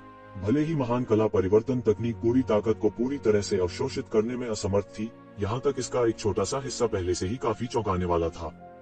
स्वोश! येज़िवेन ने तुरंत अपने शरीर में एक भयानक शक्ति को उबलता हुआ महसूस किया। उन्होंने अपने फिस्ट डाउ अवतार को फिर से भरने के लिए जल्दी से इसके एक हिस्से का मार्गदर्शन किया। पिछली लड़ाई के बाद उनका फिस्ट डाउ अवतार, जो पहले से ही कमजोर हो चुका था, एक पल में अपनी चरम स्थिति में आ गया था। फिर भी वह अभी भी पूरी तरह से शक्ति को पचा नहीं पाया था। उसके रोम छिद्रों से और भी अधिक शक्ति लगातार निकलती रहती थी। अनगिनत मात्रा में खून भी निकला। यह केशिकाओं के तुरंत फटने का परिणाम था। उसके शरीर के सभी आंतरिक अंगों से खून बह रहा था। यह बिजली के कारण पूरी तरह से फटने का नतीजा था। इस समय वह कुछ पछता रहा था। उन्होंने केवल एक मुट्ठी डीएओ अवतार की निंदा क्यों की? वास्तव में वह यह भी महसूस कर सकता था कि यदि वह कुछ और मार्शल डाउ अवतारों की निंदा करता है तो वे तुरंत शक्ति द्वारा भर दिए जाएंगे। हालांकि अंतिम समय में रटने में बहुत देर हो चुकी थी। उसने अपने दांत पीस लिए और केवल एक विकल्प बना सका। हुआलाला! एक पल में अनगिनत स्वर्गीय क्लेश उसके शरीर पर उतरे। घोस्ट हॉट फ्लेम फॉर्मेशन भी पूरी तरह से मुकर गया था। जब स्वर्गीय क्लेश उसके शरीर पर उतरे तो उसकी त्वचा और मांस एक पल में फट गए। उसका पूरा शरीर पका हुआ लग रहा था। खून की एक बूंद नहीं थी। यह ऐसा था जैसे वह पूरी तरह से पक गया हो, या शायद यह कहना अधिक सही होगा कि उसे तला गया था। उसका पूरा शरीर एक अतुलनीय भारी आघात सह रहा था। बिजली के हर एक बोल्ट में 1000 कैटीज की ताकत थी और माउंट ताई जितना भारी था। हालांकि उनकी सारी शक्ति एक ही बिंदु पर केंद्रित थी और जब वे नीचे गिरे तो कोई भी कल्पना कर सकता था कि बिजली के ये बोल्ट कितने भयानक थे। उसके शरीर की सतह पर बड़ी मात्रा में आध्यात्मिक ईथर संघनित हो गया। एक रक्षात्मक ढाल को सहारा देते हुए उसे अपनी सांस पकड़ने का मौका दिया।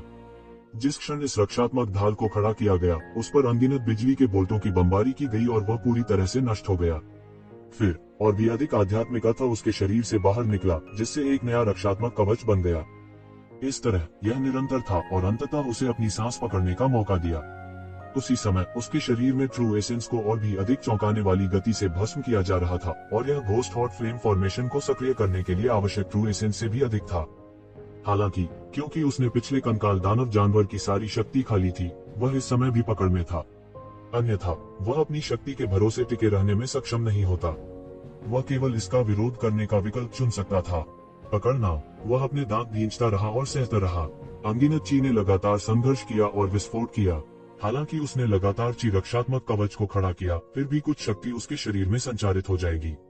1 या 2 बोल्ट कुछ भी नहीं थे। हालांकि जब बिजली के अनगिनत बोल्ट गिरे तो उसे लगा जैसे उसके शरीर की सभी हड्डियां भयानक शक्ति से बिखरने वाली हैं। यह बहुत भयानक था। यहाँ तक एक गहन मृत्यु अवस्था विशेषज्ञ भी इस तरह के स्वर्गीय क्लेश से गंभीर रूप से घायल हो सकता है। वे मर भी सकते हैं, उसकी तो बात ही छोड़ दें। इसलिए वह केवल सह सकता था और सहन कर सकता था। वह अपने दांत भींचना जारी रखता था क्योंकि वह ऑब्जर्विंग पसंद स्क्रिप्चर को प्रसारित करना जारी रखता था। उसके शरीर के भीतर का ब्रह्मांड भी पागलपन से घूम रहा था। वह ऐसी परिस्थितियों में गहन मृत्यु अवस्था में प्रवेश करना चाहता था। भले ही यह अतुलनीय रूप से खतरनाक था, यह उसका एकमात्र अवसर था। ऐसा करने से ही उसके पास इस जगह को जिंदा छोड़ने का मौका होगा।